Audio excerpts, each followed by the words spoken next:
mo fẹ́ wú Christianity ti gbòǹgbò. bẹ́ẹ̀ ni o.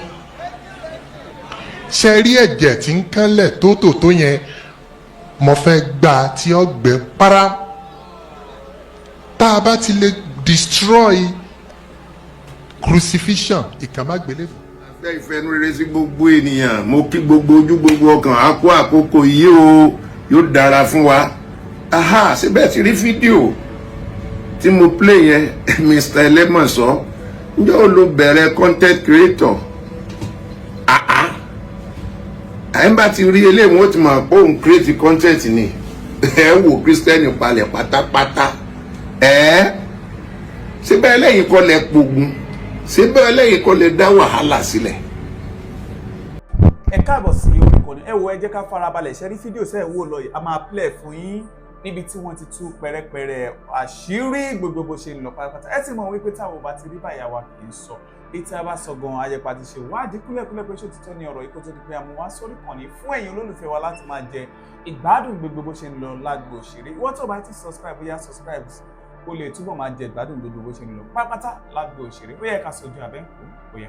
ṣe rí ẹ̀jẹ̀ Jésù yẹn òun náà ni ó kó yín sí dààmú àgbélébù yẹn òun ni ó kó yín sí wàhálà yóò sì kó yín sí ìyọnu ẹjọ kí lẹ gbé dání náà ṣé pàǹdà burúkú yẹn àwọn tó ń tẹ̀lé ẹ yẹn ó dàbí ẹni pé làákàyè wọn ti dojú dé àwọn tí wọn ń pariwo Allahu Akbar lẹ́yìn ẹ yẹn ó dàbí ẹni wípé wọ́n ti fi ganmọ́lé hàn tú fún wọn inú wọn ti jàn papọ̀ adúrú gbogbo ọ̀rọ̀ tó ti pa táwọn èèyàn sì ń jẹ lórí mídíà síbẹ̀ àkọ̀mọ̀dá kéèyàn má ní tìjú o ẹ jẹ́ kí wọ́n á sọ kinní kan fún yín Islam tẹ̀ ń pọ́nlé ìyẹn ti lulẹ̀ ìwọ gan tó jẹ́ scholars gan third round ni wọ́n lù ẹ́ pamọ́ third round ni wọ́n ti lù ẹ́ ṣubú if you don't know now mo kí gbogbo ẹ̀yin tí Ọlọ́run ń lò fún iṣẹ́ ìrere látòrí evangelist Noah Isike Michael Makanjuola Voice of God Abdulmalik Tobi Paul àtàwọn èèyàn bẹ́ẹ̀ lọ tí mi lè dárúkọ tán kudos fún yín ẹ kú iṣẹ́ wọ́n ti nà yín pa ẹ ti flat ẹ ti lulẹ̀ pátápátá if you don't know a ti rí wípé Islam oh my God Islam ò kí ń ṣe láti ọ̀dọ̀ Ọlọ́run ẹ̀sìn tí ẹnìkan kan wò sùnsùn tó dẹ̀ kó gbogbo ayé sí yọnu ó dẹ̀ da ọpọlọ gbogbo àwọn èèyàn bolẹ̀. Islam is just a design religion. It's a design religion. Nígbà tí ẹni yẹn tó ti gba ìwé látọwọ́ Wáráká tí í ṣe àná rẹ̀ ó ti gba Bíbélì tàtijọ́ ni ó wá dorí gbogbo ẹ̀ kodò àṣírí ti wá tú àṣírí ti wá tú Ìsá yín nínú Kùránì òun kọ́ ni Jésù tiwa torí ìtàn Ìsá yín ọlọ́tàn máa Aaron tó ti wà ní Old Testament láti inú ìwé Mósè lọ́hùn ẹ̀rí pé ò jọra wọn èèyàn fẹ́ jíwèé wò èèyàn gbégún ọlọ jíwèé wò ọlọ fọ́jìwé oníwèé ó wá turn everything upside down ó wá ń gbogbo ọpọlọ yín ó kó sínú agolo ó dẹ̀ dé mọ́ ẹ̀yin náà wá ń pariwo ẹgbẹ́ Olúwa tóbi a rí pé aláàyín gan kì í sọ Ọlọ́run kì í sọ Olódùmarè òòṣà kan tí ń gbénu Kaaba ní Mẹ́kà ni ẹ̀yin ó bi Kìrìsìtẹ́nì wò tíyín tó ti wó sẹ́ẹ̀rí gbé dìde ni ẹ̀sìn tí ò lágbọ̀ọ́yé àáfàá lé wọn gbàgbọ́yé sẹ́ẹ̀kì ni wọn gbàgbọ́yé sẹ́wù ni wọn gbàgbọ́yé gbogbo skọ́là wọn lẹ́wọ̀ gbàgbọ́yé ẹ̀sìn tẹ́ ẹ̀ gbàgbọ́yé ẹ̀dẹ̀ gbé sọnù ẹ kàn fi ń dá wàhálà ẹ fi ń dógun lẹ̀ ẹ wá ń bẹ́ wọnú Bíbélì ẹ̀sìn yín rèé ẹ ti rí pójú ẹ̀sìn yín ti sú ó sì fẹ́ rọ̀ láìpẹ́ yìí Mr. Elemoso ó dùn mí fún ẹ ànábì wo lẹ̀ ń gbé tóbi ná ànábì wo mi ò mọ̀ mo bèrè njọ́ bí fídíò mélòó kan bí last year or 2 years ago mo sànà bí mi wà mo mọ̀ mi sọ wà yàtọ̀ sí eléyìí tí wọ́n ń sọ nípa èyí yàtọ̀ sí eléyìí tó bá ọmọ ọdún 9 sùn tó fẹ́ ọmọ ọdún 9 tó bá sùn yìí sànà bí mi wà sá ànábì tẹ́ ẹ pè Ládéwálé ọmọ ọba aboníṣe ọmọ ọba Àwó ni àbọ̀ ọmọ ọba Ọ̀yọ́ ọmọ ọba abo ní í ṣe tó fi jẹ́ Adéwálé níbo wọ́n ti ṣe súnà rẹ̀ l'Adéwálé Akẹ́yìndé gbẹ̀gbọ́n ta ni táyé rẹ̀ ṣé ti lu ọpọlọ yìí ni. now ẹ̀sìn yìí ò nítumọ̀ ìdààmú wàhálà ni ẹni tó jẹ́ pé ó bíìdì ẹ̀sìn pẹ̀lú rọ́ ó ti kìlọ̀ fún yín pé ẹ má lọ bá wọn ẹ má lọ wòwé ẹ̀sìn wọn. ó ní ẹ fi tí ń ṣe tí yín tẹ́ bá lọ bá wọn wọ́n bọ̀ wá bá yín wọ́n dẹ̀ ti wá dé bá yín ẹ̀sìn yín ti tú gan ẹ̀sìn yín yọ gan. Oh my goodness God.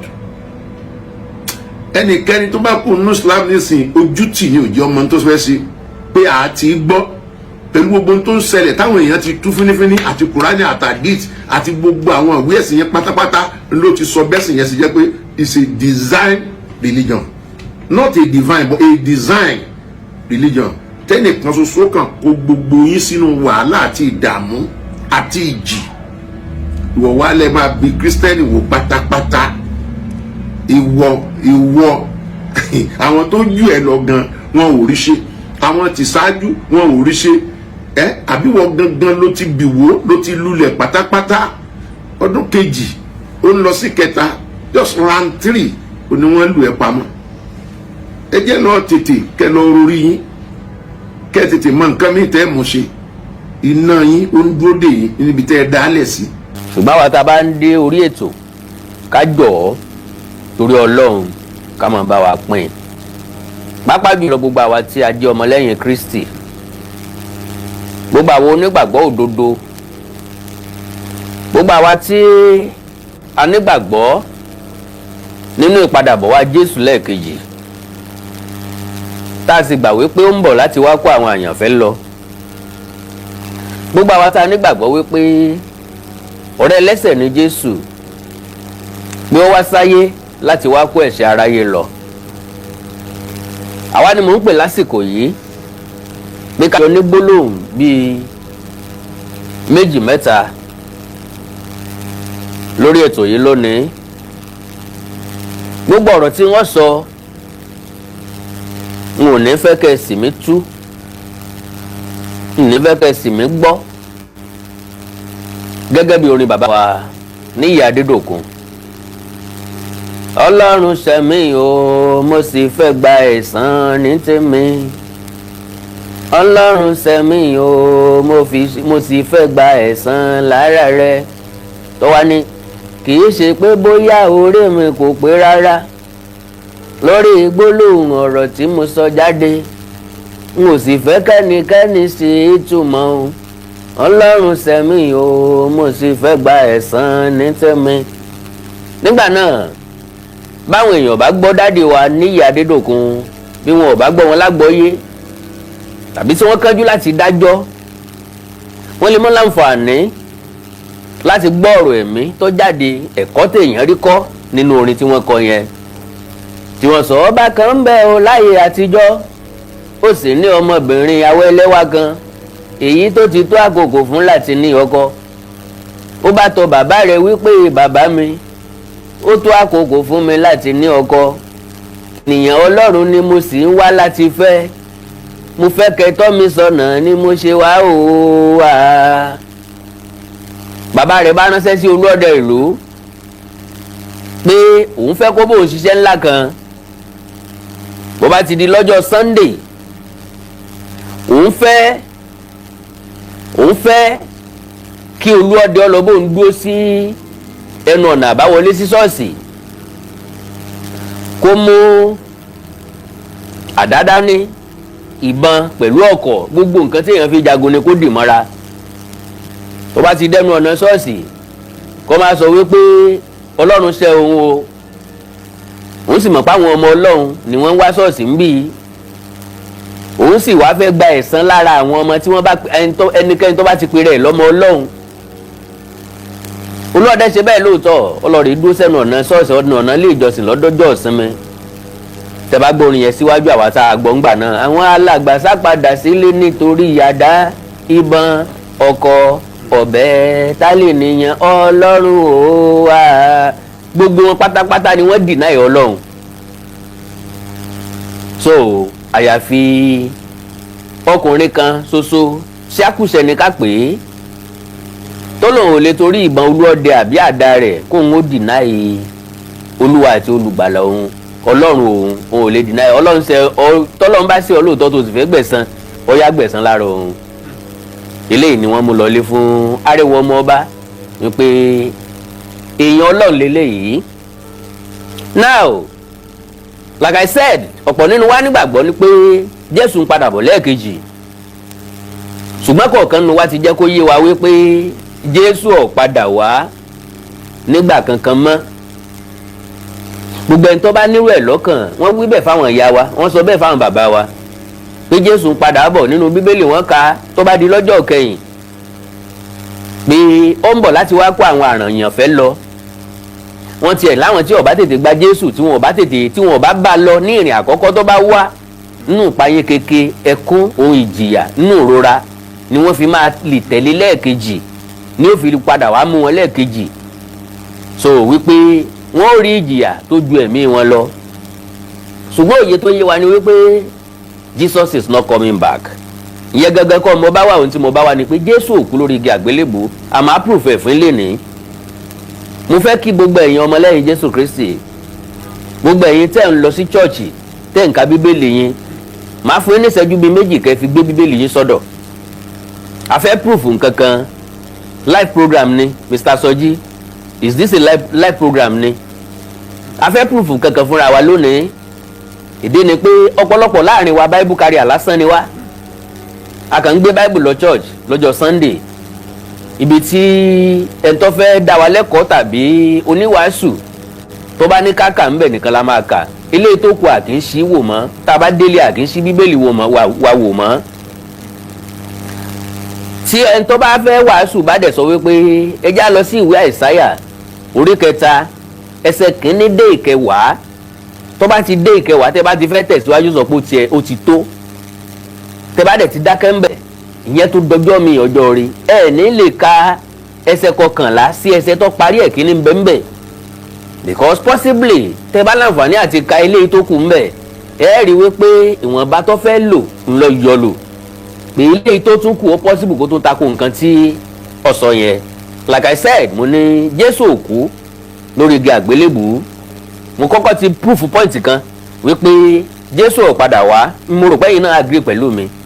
Tí Jésù bá ń padà bọ̀ kò ní sí project 2030 project 2050 tí China fẹ́ achieve láti ìsìn títí di 2050 wọ́n ti là á kalẹ̀ wọ́n dẹ̀ máa achieve ẹ̀ ní Amẹ́ríkà fẹ́ achieve láti ìsìn di 2030 2050 ó ti wà ní àlàkalẹ̀ wọ́n dẹ̀ máa achieve ẹ̀. Orílẹ̀-èdè Nàìjíríà nìkan ni ò ní fi san anything torí pé àláfojúsùn lóòótọ́ irú ètò báyìí ó wà very very controversial ṣùgbọ́n ẹni tó bá ní òye àti etí gbọ́ nìkan ló máa rí píìkì nínú ẹ̀. Like you know me wípé àkàndọ̀ ra wí kóńkó mi ò ń kíá nípa ìyà téèyàn kọ sí nǹkan. Lóòótọ́ ni gbogbo wa fẹ́ràn Jésù tàbí kí n sọ pé gbogbo yín fẹ́ràn Jésù torí wípé as far as I'm concerned for the fact pé mi ò tiẹ̀ mọ ibi tí Jésù ti wá yẹn for the fact pé kò tán mọ́ mi for the fact pé àkínsẹ̀yà kan náà ó kò jẹ́ kí n fi taratara gbà á for the fact pé a mọ ìbú àtòrò ẹ̀ and again torí pé mo nígbàgbọ́ pé Ọlọ́run ọ̀ràn Jésù sọmọ orílẹ̀-èdè Nàìjíríà àwọn nǹkan kan ń bẹ tá a fi máa ń prove àwọn nǹkan kan. China in the most populated country in the whole world approximately of 1.4 billion people. Àwọn 1.4 billion people yẹn wọ́n ò ní connection kankan pẹ̀lú Jésù tàbí ànábì Muhammad sallallahu alayhi wa sallam. Àwa orílẹ̀-èdè Nàìjíríà nìkan la gbẹ̀sìn ju àwọn tó lẹ̀sìn gangan lọ. China nígbà tí mo kọ́kọ́ gbá research nípa wọn mo rí pé 73% nínú wọn ò ní gbàgbọ́ nínú Jésù tàbí ànábì 73% wọn ni ò ní ẹ̀sìn kankan rárá. As at then mo rí pé 1.3% ni Christian tó wà ń bẹ̀ 0.53% ni Muslim tó wà ń bẹ̀ and again lásìkò kan wọ́n ń wó ṣọ́ọ̀ṣì wọ́n ń wó mọ́ṣáláṣí ni ibẹ̀ yẹn kọ́ ni mo ń lọ. Ibi tí mo ń lọ ni wípé Jésù ò kú lórí igi àgbélébùú. Sẹ́yìn Kírísítẹ́nì bíi tèmi ṣe ti bá ń wá Bíbélì yín sí tòsí. Ìwé Jòhánù ní kájọ lọ. Ìwé Jòhánù orí 20. Ẹ jẹ́ ká bẹ̀rẹ̀ láti ẹsẹ̀ kìíní. Ìwé Jòhánù orí 20. Ẹ bá mi ṣí ká lè fọkàn mọ́ bára wa lọ, ká lè rí níta fẹ́ mú jáde ńbẹ̀ mú jáde wípé lóòótọ́ àti lódodo Jésù ò kú sórí igi àgbélébùú. Ilé yọ wà ní rẹ́kọ̀d títí ayé, torí gbà táwọn ọmọ kan bá dé lọ́la wọ́n láǹfààní àti rí, yọ láǹfààní àti tọ́ wọn sọ́nà. Now ẹ já wo ìwé Jòhánù orí 20. Ẹ já bẹ̀rẹ̀ láti ẹsẹ̀ kìíní. Ẹsẹ̀ kìíní ẹ̀ sọ pé àkọlé ẹ̀ sọ pé ọjọ́ àjíǹde ibojì ṣòfò. Ṣé ti sí Báíbù yín kọ́ mọ́ dàbí ẹni pé wọ́n ń parọ́ fún yín ní àbí bákan. Now ní ọjọ́ kìíní ọ̀sẹ̀, ẹsẹ̀ kìíní nìyẹn o. Ní ọjọ́ kìíní ọ̀sẹ̀, Màríà àti Magdalene jí ní kùtùkùtù òwúrọ̀ lọ sí ibojì náà kí ilẹ̀ tó mọ́. Ó sì rí pé a ti gbé òkúta inú ibojì náà kúrò. That is, inú ibi tí wọ́n gbé Jésù sí wọ́n yí òkúta sí lẹ́nu. Torí pé lẹ́yìn ìgbà tí ó kí ayé pọ́ dìgbò ṣe tọ́jọ́ ọwọ́ ẹ̀mí ẹ̀ lórí igi àgbélébùú, Bíbélì jẹ́ kó yé wa wípé wọ́n yọ̀ǹda òkú ẹ̀, wọ́n lọ sin sínú ibojì. Ibojì tó máa ń sin òkú sí ń gbà yẹn kì í ṣe eléyìí tí wọ́n máa ń gbẹ́ bíi tòní. Wọ́n á gbé sínú ihò kan, wọ́n yí òkúta sẹ́nu ẹ̀. Now láàárọ̀ ọjọ́ àjíǹde sẹ́wọ̀n pé Jésù ti sọ pé lẹ́yìn ọjọ́ kẹta òun máa jí dìde. Now ní ọjọ́ kìíní ọ̀sẹ̀, Màríà àti Magdalene ó wá jí ní kùtùkùtù òwúrọ̀ lọ sí ibojì kílẹ̀ tó mọ́. Ó rí i pé a ti gbé òkúta inú ibojì náà kúrò. Number 1, ká ní Jésù jí dìde kúrò nínú òkú, wọ́n ní láti yí òkúta inú ibojì kúrò as far as I'm concerned, because spirit ló máa jáde kì í ṣe body. Kò sí pé wọ́n ṣẹ̀ṣẹ̀ fẹ́ yí òkúta já kúrò lẹ́nu ọ̀nà kó lè bá ráyè jáde. Spirit ẹ̀ nìkan ni ò bá jáde. Ṣùgbọ́n torí pé wọ́n yí òkúta ẹnu ibojì kúrò, ó túmọ̀ sí pé hanky-panky kan ti ṣẹlẹ̀ ńbẹ̀ yẹn.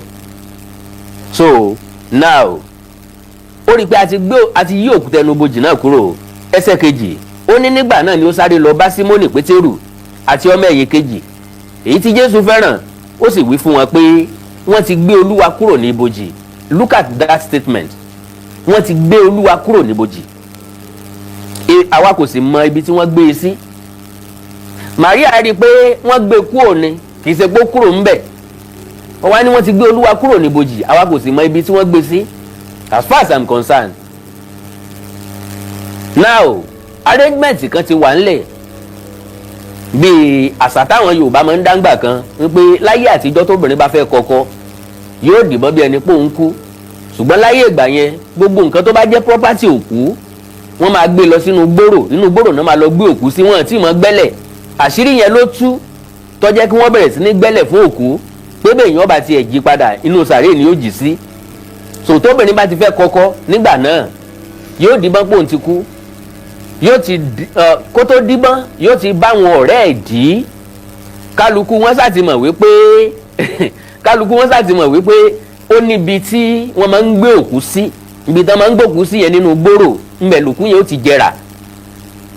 Now yóò ti bá wọn ọ̀rẹ́ ẹ̀ dí pé lásìkò báyìí lòun ó díbọ́n pé òun kú o. Òun mọ̀ pé láàrin ìgbà báyìí sígbà báyìí wọ́n lọ drop òkú síbẹ̀ kí wọ́n dúró de nǹkan wá tú òun torí wọ́n máa di òkú ẹ̀. Irú nǹkan báyìí ló máa ṣẹlẹ̀ ní moment yẹn. Ẹ má ti jẹ́ ń dá yín lágara o. Ẹsẹ̀ kẹta, nígbà náà ni Pétérù lọ pẹ̀lú ọmọ ẹ̀yìn kejì nì, wọ́n sì lọ sí ibojì náà. Àti Pétérù àtọmọ ẹ̀yìn míì tó wà lọ́dọ̀ rẹ̀ wọ́n jọ lọ sí ibojì náà. Ẹsẹ̀ kẹrin, àwọn méjèèjì sáré pọ̀, ọmọ ẹ̀yìn kejì náà lè sáré ju Pétérù lọ. Ó sáré ya Pétérù sẹ́yìn láti kọ́kọ́ dé ibojì náà. Ṣé mọ̀ pé ọmọdé ní yára bí àṣá, àgbà abikùn dùngbẹ̀ bí àpò, abikùn dẹ̀rẹ̀ bí àpò. Pétérù ó lè ti dàgbà ń tiẹ̀. Ẹnì kejì kó mọ́ ti dàgbà, kó má dàgbà tó Pétérù kó lè sáré ju Pétérù lọ, tàbí kí Pétérù ò níkùn kó jẹ́ pé ikùn yẹn ní drag ẹ̀ padà sẹ́yìn. So ẹsẹ̀ karùn-ún, ó ní nígbà tí ó bẹ̀rẹ̀, that is ó bẹ̀rẹ̀ láti wo inú ibojì yẹn. Nígbà tí ó bẹ̀rẹ̀, ó rí ohun tí a fi di Jésù nílẹ̀, ṣùgbọ́n òun kò wọnú ibojì náà. Nígbà tó bẹ̀rẹ̀ yọ ojú wo bẹ̀ lábẹ́lẹ̀, ó rí i pé àwọn aṣọ tá a fi dì, àwọn nǹkan tá a fi dì lẹ́lẹ̀ ló wà. Kò ní gut láti wọnú ibojì yẹn. ẹsẹ̀ kẹfà, Símónì Pétérù tó tẹ̀lé dé ibojì náà, ó wọnú ibojì náà, ó sì rí àwọn ohun tí a fi dì í nílẹ̀. Nígbà tó wọnú ibojì, ó rí àwọn nǹkan tá a fi dì Jésù nílẹ̀. Ẹsẹ̀ keje, pẹ̀lú aṣọ tí a fi gba orí ẹ̀, èyí kò wà pẹ̀lú àwọn ohun tí a fi dì í, ṣùgbọ́n a ká a sọ́tọ̀ lápá kan. Can you imagine that? Aṣọ tí wọ́n fi gbá orí Jésù, wọ́n dì í sẹ́gbẹ́ kan láàyè ọ̀tọ̀ ń tiẹ̀. Now ẹni tó pe rẹ̀ ní bátítìmù yìí, ó ní you are just unreasonable sometimes. Òpònú èèyàn ayírádà ni ẹ́, because wàá jẹ́ kẹ́lẹ́ ẹ̀dẹ́ ọbẹ̀ ẹ̀dẹ́ ìjálẹ̀ náà. Ara ẹ̀yin tẹ́ ẹ dojú ẹ̀sìn délé ilé yìí, tẹ́ ẹ ń fẹ̀sìn ń rẹ́ àwọn èèyàn jẹ. Tó ì bá sòpònú tí làákàyè ẹ ti parẹ́ mọ́ ọ lórí, ó yẹ kó mọ̀ wípé èmi tí mo fẹ́ proof nǹkan, mo ní tí mo fẹ́ proof. Wọ́n farabalẹ̀ bí ìyàwó tó fowó ọbẹ̀ dájọ́, bí ọmọ tó ní ẹ̀kọ́, bí ọmọ tó fẹ́ gbẹ̀kọ́, wọ́n farabalẹ̀ gbọ́ nǹkan tá a fẹ́ sọ. You are just unreasonable. Ṣé wọ́n lọ wá wà reasonable? Ṣé wọ́n lọ lọ́pọlọ? Ṣé wọ́n lọ lọ́pọlọ? Ṣé wọ́n lọ nílàákàyè? Wọ́n mẹ́sìn wá fún ẹ láti ilé òkèèrè. Àwọn baba ńlá baba ẹ gbà á, ẹ̀sìn yẹn ò wá rescue ọ, ẹ̀sìn yẹn ò rescue ẹ, ẹ̀sìn yẹn ò múgbé ayé ẹ tẹ̀síwájú, ẹ̀sìn yẹn mú ẹ̀ṣẹ̀ pọ̀ sí, ẹ̀sìn yẹn mú wàhálà pọ̀ sí. Orí pásítọ̀ náà ti ń borí èèyàn, àbọ̀wọ̀ pásítọ̀ náà ti ń borí èèyàn, pásítọ̀ náà sọ pé ó rí èèyàn mọ́lẹ̀ nínú chọ́ọ̀chì kérò ó lè bá a pọ̀. Pásítọ̀ ní báyàwó ọmọ ìjọ lájọṣepọ̀, ìbẹ̀rù Ọlọ́run wá dà nínú yín. Alákọ̀ọ́rí dẹ̀rẹ̀dẹ̀rẹ̀ nu bí okùn gbànú, àwọn aláìní làákàyè gbogbo. Èsè ní sùúrù kọjá kẹ́lẹ́ ẹ̀dẹ́ mi ọbẹ̀ ẹ̀dẹ́ ìjálẹ̀ náà. Wọ́n máa fò, mo mọ̀ yìí mo lè fò tọ̀ tí jẹ́ kólógìdọ̀ já sínú ọtí, àmọ̀jù tí gbẹ́ kó sàárẹ̀ jẹ́. Wọ́n ṣe bí ẹni pé gbogbo nǹkan lé ayé náà mọ̀, wọn ìfẹ́ kéèyàn sọ̀rọ̀ kankan, bẹ́ẹ̀ sọ̀rọ̀ eléyìí, wà ní ẹ má sọ̀rọ̀ eléyìí. Kò ṣe ó ń ṣe delete ẹ̀. Now like I said, ẹ̀yin ọ̀jọ̀gbọ́n tí ń fi yè bá mi lọ, mi sọ pé kẹ́ ẹ gba nǹkan tí mo fẹ́ sọ gbọ́ o, bọ́ ẹ sáfìyè gbé tọ̀dọ̀ mi, ẹ jẹ́ ká jọ gbọ́ ọ̀rọ̀ yìí lágbọ́yé. So àwọn aṣọ tó fi dì wà ńlẹ̀, kò yẹ ká rí nǹkan kan, kò yẹ ká rí traces kankan. Ṣé tá a bá sọ pé wọ́n fi aṣọ dì ó wà ńlẹ̀, that means wọ́n mú aṣọ míì wá fún un tó wọ̀ kúrò ńbẹ̀. That means àwọn èèyàn kan ló yí òkúta kúrò lẹ́nu bẹ̀. Tẹ bá fẹ́ proof ẹ máa sọ pé áńgẹ́lì ló yí kúrò. Látọjọ́ tó ti délé ayé, áńgẹ́lì mélòó ló ti rí sójú rí? Áńgẹ́lì mélòó ti wá help ẹ rí? Áńgẹ́lì mélòó ló ti wá help ẹ rí? Áńgẹ́lì mélòó ló ti rí tó dúró tì ọ́ tó ti wọ̀ gangan rí? Now Símónì Pétérù tó tẹ̀lé dé ibojì náà, ó wọnú ibojì náà ó sì rí àwọn ohun tá a fi dì nílẹ̀. Ẹsẹ̀ keje, pẹ̀lú aṣọ tí a fi gba orí rẹ̀, èyí kò wà pẹ̀lú àwọn tá a fi dè é, ṣùgbọ́n a ká sọ́tọ̀ lápá kan. Ẹsẹ̀ kẹjọ, nígbà náà ni ọmọ ẹ̀yìn kejì nì tó wọ inú ibojì náà, ẹni tí ó kọ́kọ́ dé ibi ibojì náà ó rí ó sì gbàgbọ́. Ẹsẹ̀ kẹsàn-án, nítòótọ́ ọ̀rọ̀ ìwé mímọ́ kò tí ì yé wọn pé ó ní láti jíǹde kúrò nínú òkú. That was their belief, pé ó ti jí dìde nínú òkú. Ó sá ti sọ tẹ́lẹ̀ pé lẹ́yìn ọjọ́ kẹta òun máa jí dìde kúrò nínú òkú. Ẹsẹ̀ kẹwàá, nígbà náà ni àwọn ọmọ ẹ̀yìn náà padà lọ sí ilé. Ẹsẹ̀ kọkànlá, Jésù farahàn Màríà. Bó ló ṣe jẹ́? Bó la sọ pé Jésù òkú sórí igi àgbélébùú? Màá proof ẹ̀ fún ẹ nísìnyí, síbẹ̀ ní Bíbélì yín lọ́dọ̀. John chapter 20 verse 1 verse 11 ni mo wà yìí. 11, ṣùgbọ́n Màríà dúró lẹ́bàá ibojì náà bí ó ti ń sọkún. Pẹ̀lú ẹkún ni ó bẹ̀rẹ̀ wo ibojì náà. Ẹsẹ̀ kejìlá, tí ó sì rí áńgẹ́lì méjì tí wọ́n wọ aṣọ funfun, tí wọ́n jókòó níbi tí a tẹ́ òkú Jésù sí, ọ̀kan níbi orí, èkejì níbi ẹsẹ̀. Àwọn tó kù ti lọ, Màríà ò lọ. Ẹsẹ̀ kẹtàlá, wọ́n wí fún un pé, obìnrin, kí ni ń pa ọ́ lẹ́kún? Ó dáhùn pé, a ti gbé Olúwa mi lọ, èmi kò sì mọ ibi tí a gbé e sí. Màríà tó dóbìnrin, ó sọnù ó sọyè. Ló fi jẹ́ pé nínú ọgbà Édẹ́nì tẹ́ claim, obìnrin lọ́la yìí lójú ń bẹ̀. Obìnrin lọ́wọ́ kọ́kọ́ jẹ èso, obìnrin lọ́wọ́ kọ́kọ́ jẹ ápù tó fi hàn yín. Ǹgbè ìwọ náà jẹ́ ojú tiẹ̀ náà la, kọkàn ó tó jẹ́ kí ọkùnrin ó tó jẹ́ kó tó là, according to the story tí wọ́n kálẹ̀ fún wa, táwa sì mọ̀ pé kò sẹ́ni tó wà ń bẹ̀ ńgbà tó ṣẹlẹ̀. Ìbéèrè ń bẹ tá a ti béèrè lọ́wọ́ ọ̀pọ̀lọpọ̀ ní sítẹ́ tí ì rí dáhùn. Ádámù àti Éfà, yes, Ádámù àti Éfà bí wọ́n bí kí lorúkọ rẹ̀, Kéènì àti Ébẹ́lì. Kéènì pa àbúrò rẹ̀ Ébẹ́lì. Kéènì di alárìnkiri ó sá lọ sínú ìlú kan, ó fẹ́yàwó ń bẹ̀, ó bímọ, ó sọ orúkọ ọmọ yẹn ní Énọ́ọ̀kù. Ṣebí Kéènì àti Ébẹ́lì lẹ ní Ádámù àti Éfà náà bí ta ló bí ẹni tí Kéènì fẹ́ tó padà bí Énọ́ọ̀kù fún? Ìdáhùn yìí ò tí ì wá látọwọ́ ẹnì kankan. Ẹnìkan wá dé bí nìsín ó fẹ́ mọ rọ́bìṣì nǹkan tá à ń ṣe. Now ìkẹlòládé jàre ìkẹtàlá wọ́n wí fún un pé obìnrin kí ni pa ọ́ lẹ́kún, obìnrin kí ni ṣe tí wọ́n fi ń sunkún bí o ti rò pé àwọn ni bí o ti sọ èmi kò sì mọ ibi tí wọ́n gbé sí. Ìkẹrìnlá bí o ti sọ èyí ni ó yíjú padà láti rí Jésù tí ó dúró níbẹ̀. Jésù gẹ́gẹ́ sí escape kó ń bẹ̀ kó dúró síbẹ̀ but tó ti change aṣọ ẹ̀, ó múra bíi gardener, ó ti disguise, kò jẹ́ káwọn èèyàn mọ̀ pé òun wà ń bẹ̀. Ẹ̀rù àwọn Júù dẹ̀ ń bà, kò fẹ́ kán pa òun gangan. wọ́n mọ iye mínítì tán ti kàn má gbélébùú tó máa sọ rí kọ́, tán bá káwọn òkú lọ sẹ́gbẹ̀ẹ́, tán bá káwọn olè lọ sẹ́gbẹ̀ẹ́ òkú tán fẹ́ lọ yìnbọn mọ́ wọn, tán bá ti yìnbọn mọ́ wọn, tán bá ti sọ rí kọ́ báyìí everybody ti gbà pọ́n kú. Lẹ́yìn ìgbà náà ni dókítà tó máa lè súnmọ́ wọn ni ó tó fi nǹkan sí wọn láyà pé òkè ilé ti sọ dínú lóòótọ́, ilé ti kú lóòótọ́. Kò sí májìkì kankan ń bẹ̀ bó ṣe rí láyé àtijọ́ nìyẹn. So then nígbà yẹn Jésù sì wà láàrin wọn ń bẹ̀. Bí ó ti sọ yìí ó yíjú padà láti rí Jésù tí ó dúró níbẹ̀ ṣùgbọ́n láì mọ̀ pé òun ni. Báwo ni mo ṣe máa bá èèyàn ṣe, báwo ni mo ṣe máa mọ èèyàn tipẹ́tipẹ́ tí ó wà dúró sí ní mọ̀ pé òun ni. Ẹ máa gbọ́ o, ẹsẹ̀ karùndínlógún Jésù wí fún un pé obìnrin kí ni ṣe tí ìwọ ń sunkún? Bí o ti rò, because Maria Magdalene ó sì ń guess pé ṣóun ni ṣóun kọ́. Ó wá ní bí o ti rò pé oníṣẹ́ ọgbà náà ni. Ó wí fún un pé ọ̀gá, bí ó bá ṣe ìwọ ni ó gbé e lọ, jọ̀wọ́ sọ ibi tí ìwọ gbé e sí kí èmi bá lè lọ gbé e.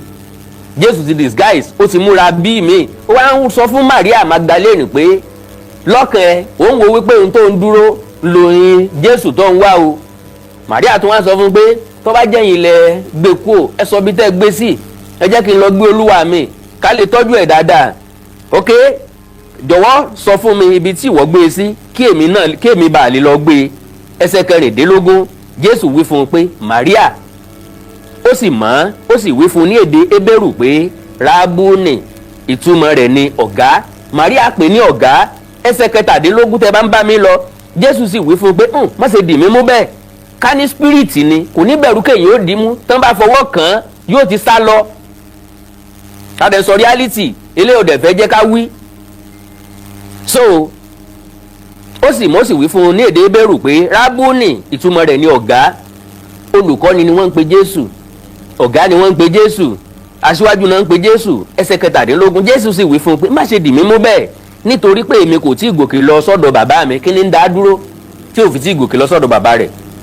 Kí ló tún fẹ́ mú láàrin àwọn èèyàn tí wọ́n dì í, tí wọ́n sọ lókò, tí wọ́n gun lọ́kọ̀ lẹ́gbẹ̀ẹ́, tí wọ́n kàn má gbélébùú, tó wá jíǹde lọ́jọ́ kẹta tí ò wá lè lọ directly sọ́dọ̀ bàbá ẹ̀ tó ló fẹ́ jókòó sọ́wọ́ ọ̀tún ẹ̀. Ọ̀rọ̀ ìjà kọ́ leléyìí, ọ̀rọ̀ bínú kọ́ leléyìí, ọ̀rọ̀ àlàyé ni, ọ̀rọ̀ fẹ́ẹ̀ tó bá sí níyè. Wọ́n kọ Bíbélì ilẹ̀ ni, wọ́n dẹ̀ ló ń guide Christians. Mo ti sọ lọ́pọ̀ ọgbà wípé from Genesis to Revelation story ló wà nínú Bible. There is nothing spiritual attached to Bible and Quran. Kò sí nǹkan kan tó wà spiritual tó attach mọ́ Bíbélì àti Kùránì. Àwọn ọ̀rọ̀ tí ń bẹ́nu Bíbélì, ọ̀rọ̀ tùnú, ọ̀rọ̀ tí fúnyàn nírètí ó pọ̀ ń bẹ. Same thing as Quran. So táwọn ìwé yẹn ò bá wà, ìwà wa ò bá burú jáì nísìnyí, a gbọ́ nípa yẹn, ẹ̀kọ́ ńlá la kọ́ nínú Bíbélì. Ṣùgbọ́n pé bóyá olóṣòdì wọn lé ayé wa gbọ́ lọ túnú pátápátá, kò sẹ́ni tó lákọọ́lẹ̀ tó lè ṣe àkọsílẹ̀ nǹkan kan nípa rẹ̀. So now wá ní ṣùgbọ́n ok má ṣe dì mí mú bẹ́ẹ̀, nítorí pé èmi kò tí ì gòkè lọ sọ́dọ̀ bàbá mi, ṣùgbọ́n kí o lọ bá àwọn arákùnrin mi láti sọ fún wọn pé èmi ń gòkè lọ sọ́dọ̀ bàbá mi àti bàbá yín, sọ́dọ̀ Ọlọ́run mi àti Ọlọ́run yín. Ẹsẹ̀ kejìdínlógún nígbà náà ni Maria ti Magdalene lọ sọ fún àwọn ọmọ ẹ̀yìn pé òun ti rí Olúwa àti pé ó ti bá òun sọ àwọn ọ̀rọ̀ wọ̀nyí. Now lẹ́yìn ìgbà náà ni Jésù farahàn àwọn ọmọ ẹ̀yìn rẹ̀. Ẹ jẹ́ ká tún gbọ́ ọ̀pọ̀lọpọ̀ irọ́ àti packaging síwájú díẹ̀ sí. Ẹ má bínú ọmọ olùṣọ́ àgùntàn lèmi náà, ṣùgbọ́n àwọn nǹkan kan ń bẹ tá ń láti sọ òótọ́ ọ̀rọ̀ bẹ̀ fúnra wa, because Bíbélì ìwé yìí ní guide Christian. Ìwé mímọ́ àdìmọ́yà àdìmọ́gbá àdìmáwo reality ibẹ̀ làwọ̀ sọ, realist làwa, àwọn ò ṣe à ń ṣe religionist. ó wá ní ok ní ìrọ̀lẹ́ ọjọ́ kìíní ọ̀sẹ̀ that same day bí a ti gbogbo ilẹ̀kùn ní kọ́kọ́rọ́ níbi tí àwọn ọmọ ẹ̀yìn gbé wà nítorí ìbẹ̀rù àwọn Júù, Jésù dé ó sì dúró láàrin wọn ó sì wí fún wọn pé kí àlàáfíà wà pẹ̀lú yín. ẹsẹ̀ 20 bí ó ti sọ èyí ni ó fi ọwọ́ àti ìhà rẹ̀ hàn wọ́n, that is ọwọ́ tí wọ́n ti kàn án àti ẹ̀gbẹ́ rẹ̀ tán ti gún lọ́kọ̀ within 3 days. ọwọ́ yẹn ti yá jiná, ìhà yẹn náà ti yá jiná. àwọn dókítà òde ọ̀run ni wọ́n tọ́jú ẹ̀, ẹ̀já gbà bẹ́ẹ̀ àbí. nke ó sì tún wí fún wọn pé kí àlàáfíà wà pẹ̀lú yín. ok bí ó ti sọ èyí ó fi ọwọ́ àti ìhà rẹ̀ hàn wọ́n. ẹsẹ̀ 20 nìyẹn o. àwọn ọmọ ẹ̀yìn kún fún ayọ̀ ńgbà tí wọ́n rí Olúwa. ẹsẹ̀ 21 ó tún wí fún wọn pé kí àlàáfíà wà pẹ̀lú yín, gẹ́gẹ́ bí bàbá ti rán mi bákan náà ni èmi rán yín. Jésù fẹ́ rán àwọn ọmọ ẹ̀yìn ẹ̀ níṣẹ́ báyìí. ẹsẹ̀ 22 bí ó ti sọ èyí ni ó mí èémí sí wọn lórí tí ó sì wí fún wọn pé ẹ gba ẹ̀mí mímọ́. lójú ẹsẹ̀ ń bẹ̀ ó mí èémí sí wọn ó sì wí fún wọn pé ẹ gba ẹ̀mí mímọ́. wọ́n dẹ̀ gba ẹ̀mí mímọ́ bẹ́ẹ̀ náà bẹ́ẹ̀ kọ́ ìsókè. ẹsẹ̀ 23 àwọn ẹni tí ẹ bá dárí ẹ̀ṣẹ̀ jìn ni a ó fi ẹ̀ṣẹ̀ wọn jìn wọ́n. èèyàn mélòó ni pásítọ̀ ti dárí jìn lónìí tá a ti dárí ẹ̀ṣẹ̀ rẹ̀ jìn? Jésù kó ẹ̀ṣẹ̀ aráyé lọ àbí bẹ́ẹ̀ kọ́ ni? ṣùgbọ́n mo láǹfààní àti sọ fún ọ wípé tó o bá ṣẹ̀ lónìí ìwọ ni ìjọba ó mú ó sì jẹ ìyà ẹ̀ṣẹ̀ rẹ. tó o bá ṣẹ̀ lónìí ìwọ ló jẹ ìyà ẹ̀ṣẹ̀ rẹ, kì í ṣe Jésù ló jẹ. wọ́n dẹ̀ ní Jésù ti kó ẹ̀ṣẹ̀ aráyé lọ. ọ̀pọ̀lọpọ̀ ń bẹ lẹ́wọ̀n nísìn. tí wọ́n bá ti gbé wọn dé kóòtù ó yẹ kán béèrè pé ṣé Christian ni ọ́? Christian ni mí o. Jésù ti jìyà rẹ, Jésù ti kó ẹ̀ṣẹ̀ rẹ lọ, máa lọ ní àlàáfíà. so ẹ̀ṣẹ̀ wo gangan wá la wá ń sọ wípé Jésù bá wa kó lọ? ẹ̀ṣẹ̀ wo ń bẹ? èwo nínú àwọn ẹ̀ṣẹ̀ tàbí wo wípé torí bó ti kẹ́ṣẹ̀ wa lọ yẹ ká kàn máa rìn lọ sínú náà ọ̀run rere ni, ká máa rìn lọ sínú àlùjànnà just like that? ẹ̀ṣẹ̀ wo nú ẹ̀? máa gbọ́ mi jàre ìwọ ọ̀rẹ́ mi. àwọn ọmọ ẹ̀yìn ok àwọn ẹni tí ẹ bá dárí ẹ̀ṣẹ̀ jì á fi ẹ̀ṣẹ̀ wọn jìn wọ́n. àwọn ẹni tí ẹ kò bá dárí ẹ̀ṣẹ̀ jì á ó ka ẹ̀ṣẹ̀ sí wọn lọ́rùn. ọ̀pọ̀lọpọ̀ pásítọ̀ gangan lẹ́lẹ́ṣẹ̀ nísìn, ọ̀pọ̀lọpọ̀ ìmáàmù gangan lẹ́lẹ́ṣẹ̀ nísìn. àwọn gangan tó fẹ́ dárí ẹ̀ṣẹ̀ jìyàn gangan lẹ́lẹ́ṣẹ̀ tí wọ́n ń plead not guilty àbí guilty ní kóòtù on a daily basis. sáwọn tó fẹ́ dárí ẹ̀ṣẹ̀ jìyàn nu wọ́n dẹ̀ sọ pé ọmọ Ọlọ́run làwọn, ṣùgbọ́n theological school náà lọ. wọ́n lọ kọ́ ẹ̀kọ́ nípa Bíbélì, wọ́n lọ kọ́ ẹ̀kọ́ nípa bí wọ́n ṣe máa ṣe iṣẹ́ pásítọ̀. Ọlọ́run ràn gbogbo wa lọ́wọ́. now ẹsẹ̀ 24 Tómásì ọ̀kan nínú àwọn 12 ni kò wà pẹ̀lú wọn nígbà tí Jésù dé, iná fi ń pe Tómásì ní aláìgbàgbọ́. ẹsẹ̀ 25 àwọn ọmọ ẹ̀yìn wí fún un pé àwa ti rí Olúwa. ó dá wọn lóhùn pé bí èmi kò bá rí àmì ìṣó ní ọwọ́ rẹ̀ èmi kò ní gbàgbọ́. iná fi ń pe ní Tómásì aláìgbàgbọ́. ní tó o bá rí ojú èso tán ti kàn ó òun nígbà pé ó ní. ẹsẹ̀ 26 ní ọjọ́ kẹjọ lẹ́yìn èyí àwọn ọmọ ẹ̀yìn tó péjọ sí inú ilé pẹ̀lú Tómásì. Jésù wọlé pẹ̀lú gbogbo ilẹ̀kùn ní títì tí ó sì dúró láàrin wọn wípé kí àlàáfíà wà pẹ̀lú yín. ẹsẹ̀ 27 lẹ́yìn náà ni ó wí fún Tómásì pé mú ìka rẹ wá, ọwọ́ mi nìyí, wá kí ọwọ́ rẹ bọ ìhà mi, kí ìwọ má ṣàì gbàgbọ́ mọ́ ṣùgbọ́n kí o gbàgbọ́. ẹsẹ̀ 28 Tómásì dá lóhùn pé Olúwa mi àti Ọlọ́run mi. now gbólóhùn kan bẹ tí máa ń dìjà Christian àti Muslim. torí àwọn èèyàn kan máa ń pe Jésù ní Ọlọ́run, àwọn Muslim dẹ̀ máa ń prove ẹ̀ fún yín pé Jésù kìí ṣe Ọlọ́run. ìránṣẹ́ ni Jésù bá ṣe rán ànábì Muhammad sallallahu alayhi wa sallam. bó tiẹ̀ jẹ́ pé kò sẹ́ni tẹ́nìkan kan rán náà àwọn méjèèjì ló ránra wọn. ìlú wọn ló project wọn, ìlú wọn ló kàrámọ̀ wọn, ìlú wọn ló elaborate wọn, ìlú wọn ló sọ wọ́n di nǹkan bàbàrà. tó fi jẹ́ pé wọn ò tẹ́wọ́ gbà wọ́n ń bi inú ìlú wọn, ará òde ní tẹ́wọ́ gbà wọ́n. àwa sì ní majority nǹkan tó jẹ́ tiwa àtẹ́wọ́ gbà á. àpẹẹrẹ Jésù ní ìsìn ní Bọ́lá Ahmed Tinubu. àwọn ọmọ Yorùbá gangan la kórìíra ẹ̀ jù, àwa gangan là ń castigate ẹ̀, àwa gangan là ń rusticate ẹ̀, àwa gangan là ń nífẹ̀ẹ́ rẹ̀, àwa gangan là ń tà síta. ṣùgbọ́n Jésù tán mú wá fún wa tá à mọ̀ràn rẹ̀ tá à mọ bó ṣe jẹ́ tá à mọ̀ bóyá wọ́n pákéjì ẹ̀ ni a lè fẹ́ kú nítorí ẹ̀ everyday náà ń gbàdúrà lórúkọ rẹ̀ gbogbo tá a dẹ̀ ń gbàdúrà lé lórúkọ rẹ̀ ìgbésí ayé wa ò change we pray the same prayer every Sunday we pray the same prayer every night vigil tó bá ti di lọ́jọ́ Jímọ̀ báyìí a pàtẹ́wọ́ a kọrin a jó a gbàdúrà Olúwa fọ́ orí ọ̀tá mi orí ọ̀tá mélòó ló ti wá rí ní títì láìjọ́ tó ti ń lọ orí ọ̀tá mélòó orí ọ̀tá rẹ mélòó náà ti fọ́ ní títì tí wọ́n gangan ti rí why we deceiving ourselves Yorùbá níta bá bí eégún lé bá bẹni fọ́dún méje tí ò gbé ní ẹ̀sẹ̀ jáfẹ́lẹ̀ káwọ́ sàmì ìbọn I am not telling you to leave Jesus or to leave church o bá a gúnyán ní ewé tá a ṣe bẹ̀ sínú ìpẹ̀pẹ̀ tí ó yóò yọ ẹni tí ò ní yóò ní yóò I am not telling you to leave Anabi Muhammad sallallahu alaihi wasallam an Islamic religion òye tó yé mi ni pé anybody tó bá wà religious kò ní common sense kò ní lo common sense ẹ̀ because common sense and religion cannot work together no méjèèjì ò wà compatible they can never work together you can't make use of your common sense with religion so ẹ jẹ́ kí n délẹ̀ o ẹ tún máa gbọ́ nǹkan kan o Thomas dá lóhùn pé Olúwa mi àti Ọlọ́run mi Jésù wí fún un pé nítorí tí ìwọ rí mi ni o ṣe gbàgbọ́ alábùkún fún àwọn tí ó gbàgbọ́ láì rí mi. Ẹsẹ̀ 30 Jésù ṣe ọ̀pọ̀lọpọ̀ àwọn àmì mìíràn níwájú àwọn ọmọ ẹ̀yìn rẹ̀ tí a kò sì kọ sínú ìwé yìí ó túmọ̀ sí pé wọ́n sa ilé tó máa wúlò fún wọn wọn kọ́ àwọn nǹkan míì wọn ò kọ́ kéré tí wọn ò kọ́ complete because Yorùbá bá fẹ́ sọ̀tàn Yorùbá sọ̀tàn complete tí Yorùbá bá fẹ́ list àwọn nǹkan tí wọ́n fi ń ṣe oògùn wọ́n complete ẹ̀ now ẹ rí nǹkan aláìnílàákàyè míì tún lélẹ́yìí this is the problem we are talking about that you are facing tílé ayé rẹ̀ ń face you want to do program and in all the entire universe you didn't see any topic to choose is you coming online disrespecting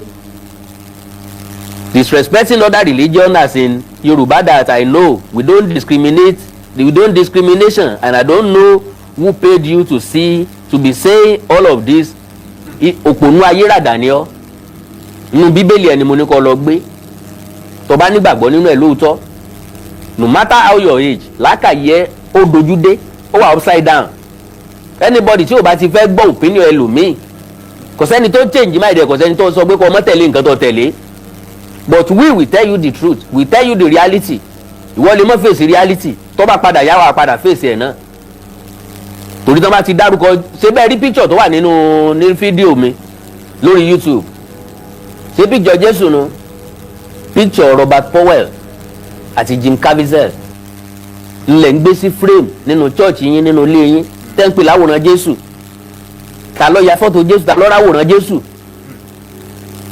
ìtìsí Olúwarẹ̀mílẹ́kún òpònú ayérada ni ọ́ àwọn òbí rẹ̀ tán bí ọ they can never be proud of you so whenever you want to comment or something continue eating shalom nǹkan fi ṣe ọ lẹ́nu náà nìyẹn tí ó jẹ́ kí làákàyè ó pé tí ó jẹ́ kí làákàyè ó ṣiṣẹ́ bí ó ṣe yẹ kí làákàyè ọ̀pọ̀ èèyàn ó function now ẹ̀já máa bá rọ̀ wá lọ jàre Jésù ọ̀pọ̀lọpọ̀ àwọn okay now ẹ̀já lọ wo Jòhánù orí 21 ẹjá lọ wo Jòhánù orí 21 bẹ̀rẹ̀ láti ẹsẹ̀ kìíní náà ó ní tí mo fẹ́ mú jáde ń bẹ̀ náà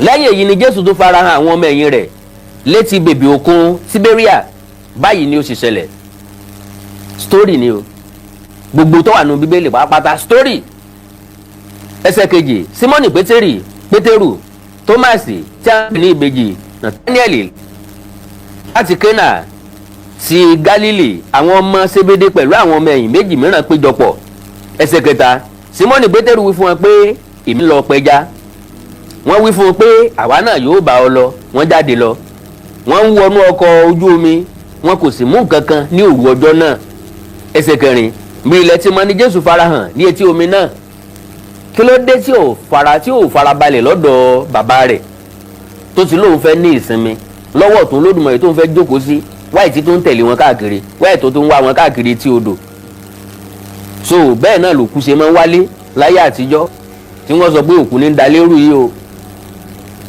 òkú lọ padà wáyé o, òkú ní megi yìí o, ní sọ̀kò sórí ilé yìí o, àti bẹ́ẹ̀ bẹ́ẹ̀ lọ. ṣé bẹ́ẹ̀ náà ni Jésù náà ṣe ń farahàn wọ́n? ok, ẹsẹ̀ kẹrin, bí ilẹ̀ ti mọ́ ni Jésù farahàn ní etí omi náà. n tí mò ń sọ yìí nísìnyí mo ti rí tipẹ́tipẹ́, but mo sáà kàn wò pé mò ń gbàgbé láti sọ̀rọ̀ nípa kínní, mò ń gbàgbé láti sọ̀rọ̀ nípa kínní ló gbé mi wálé ni. ṣe má rò pé gbogbo wa la gọ̀ tàbí gbogbo wa la sùn ká kọrí síbì kan náà. bí ilẹ̀ tí mọ́ ni Jésù farahàn ní etí omi náà, ṣùgbọ́n àwọn ọmọ ẹ̀yìn kò mọ̀ pé òun ni. How will I be working with somebody, be moving with somebody and I will not recognize him again? láì ṣe inú òkun, bọ́ jẹ́ inú òkun gan amọ̀ stepping sára wa pé alágbájá ní ń bọ̀. bọ́ bá sọ̀rọ̀ àwọn pé alágbájá ní ń sọ̀rọ̀ ẹni tá a ti jọ wà for years, tá a ti jọ ń gbé for years, a ti jọ ń jẹ for years, a ti jọ ń rìn for years, àdẹ̀ tó wá dá mọ̀mọ́. kí ló dé tá a fi dá mọ̀mọ́? ok, ẹsẹ̀ karùn-ún, Jésù wí fún wọn pé ẹ̀yin ọmọ ǹjẹ́ ẹ ní ẹja? wọ́n dá lóhùn pé rárá o.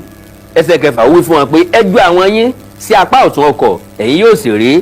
ńgbà náà ni wọ́n jù ú tí wọn kò sì lè fà á jáde mọ́ nítorí ẹja inú rẹ̀ ti pọ̀ jù.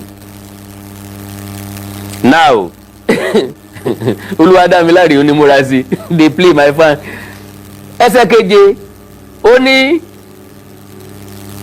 Mr. Dare ti delete ẹ̀, ok ó ti delete ẹ̀. ẹsẹ̀ keje kò fẹ́ gba ìpè sórí òrògbé máa ṣépè fóun. ẹsẹ̀ keje ẹni ẹlẹ́ni ọmọ yẹrí ẹ̀ òkú ń bọ̀ ya sá lọ ya delete ẹ̀ pé ó ti rí tọ̀dọ̀ mi jẹ́ ya delete ẹ̀ dànù. now ẹsẹ̀ keje, nígbà náà ni ọmọ ẹ̀yìn tí Jésù fẹ́ràn wí fún Pétérù pé Olúwa ni. can you imagine? kílẹ̀ rí tó fi hàn pé Olúwa ni táwọn tó kú òdẹ̀dá mọ̀ pé Olúwa ni. jẹ́ tó wá bọ̀ sí bọ́bù ẹ̀. so bí Símọ́nì Pétérù ti gbọ́ pé Olúwa ni, ó wu ẹnu rẹ̀ nítorí pé ìhòhò ni ó wà tí ó sì bọ́ sínú omi náà. ẹsẹ̀ kẹjọ, àwọn ọmọ ẹ̀yìn yòókù bá ọkọ̀ wá bí wọ́n ti ń fa àwọn náà pẹ̀lú ẹja inú rẹ̀, wọn kò jìnnà ju 300 ẹsẹ̀ sí orí ilẹ̀. ẹsẹ̀ kẹsàn-án, bí wọ́n ti sọ̀kalẹ̀ lórí ilẹ̀ ni wọ́n rí ẹ̀yìn iná pẹ̀lú ẹja lórí rẹ̀ àti búrẹ́dì. Jésù tó ti kú, ó wá kó ẹ̀yìn iná jọ, ìwà ń yẹ ẹja, ó ti mú búrẹ́dì tí ó fi jẹ dání.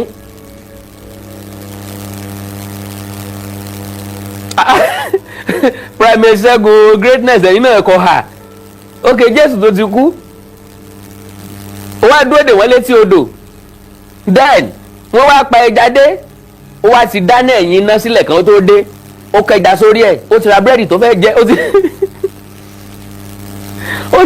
ó ti mú búrẹ́dì tó fẹ́ jẹ dání. ẹja mọ̀ lo common sense lẹ́ẹ̀kọ̀ọ̀kan náà ó. ìwọ tó ní Bíbélì tó bá látòní lọ tàbí látọ̀la lọ, ó fẹ́ mọ gbogbo tí ń bẹ́nu ẹ̀, mo kà from Genesis to Revelation. mo ka Bíbélì bí ẹni tó ń ka history book, bí ẹni tó ń ka story book ni, bí ẹni tó ń ka novel. tí n bá kà débì kan màá fi ìgbálẹ̀ sáàrin ẹ̀, ibẹ̀ ni màá tún ti tún gbé lọ́la, ibẹ̀ màá tún ti tún gbé lọ́túnla, màá kà láàárọ̀, màá kà lọ́sàn-án, màá kà lálẹ́, mo fẹ́ mọ tí ń bẹ́ẹ̀ bẹ́ẹ̀. mo kà from pálí to pálí, mo wá conclude ní mind mi pé this is a story book. ó wà disjointed. nǹkan míì tẹ́ bá rí ní John nígbà míì ẹ tó lè bá pàdé ní Genesis, ẹ tó lè rí ní Mark, ẹ tó lè rí ní kí lorúkọ ẹ̀ Matthew àti bẹ́ẹ̀ bẹ́ẹ̀ lọ. so now Jésù tí ó ti kú, ó ti di spirit o, ó dẹ̀ tó ń jẹja àti bread.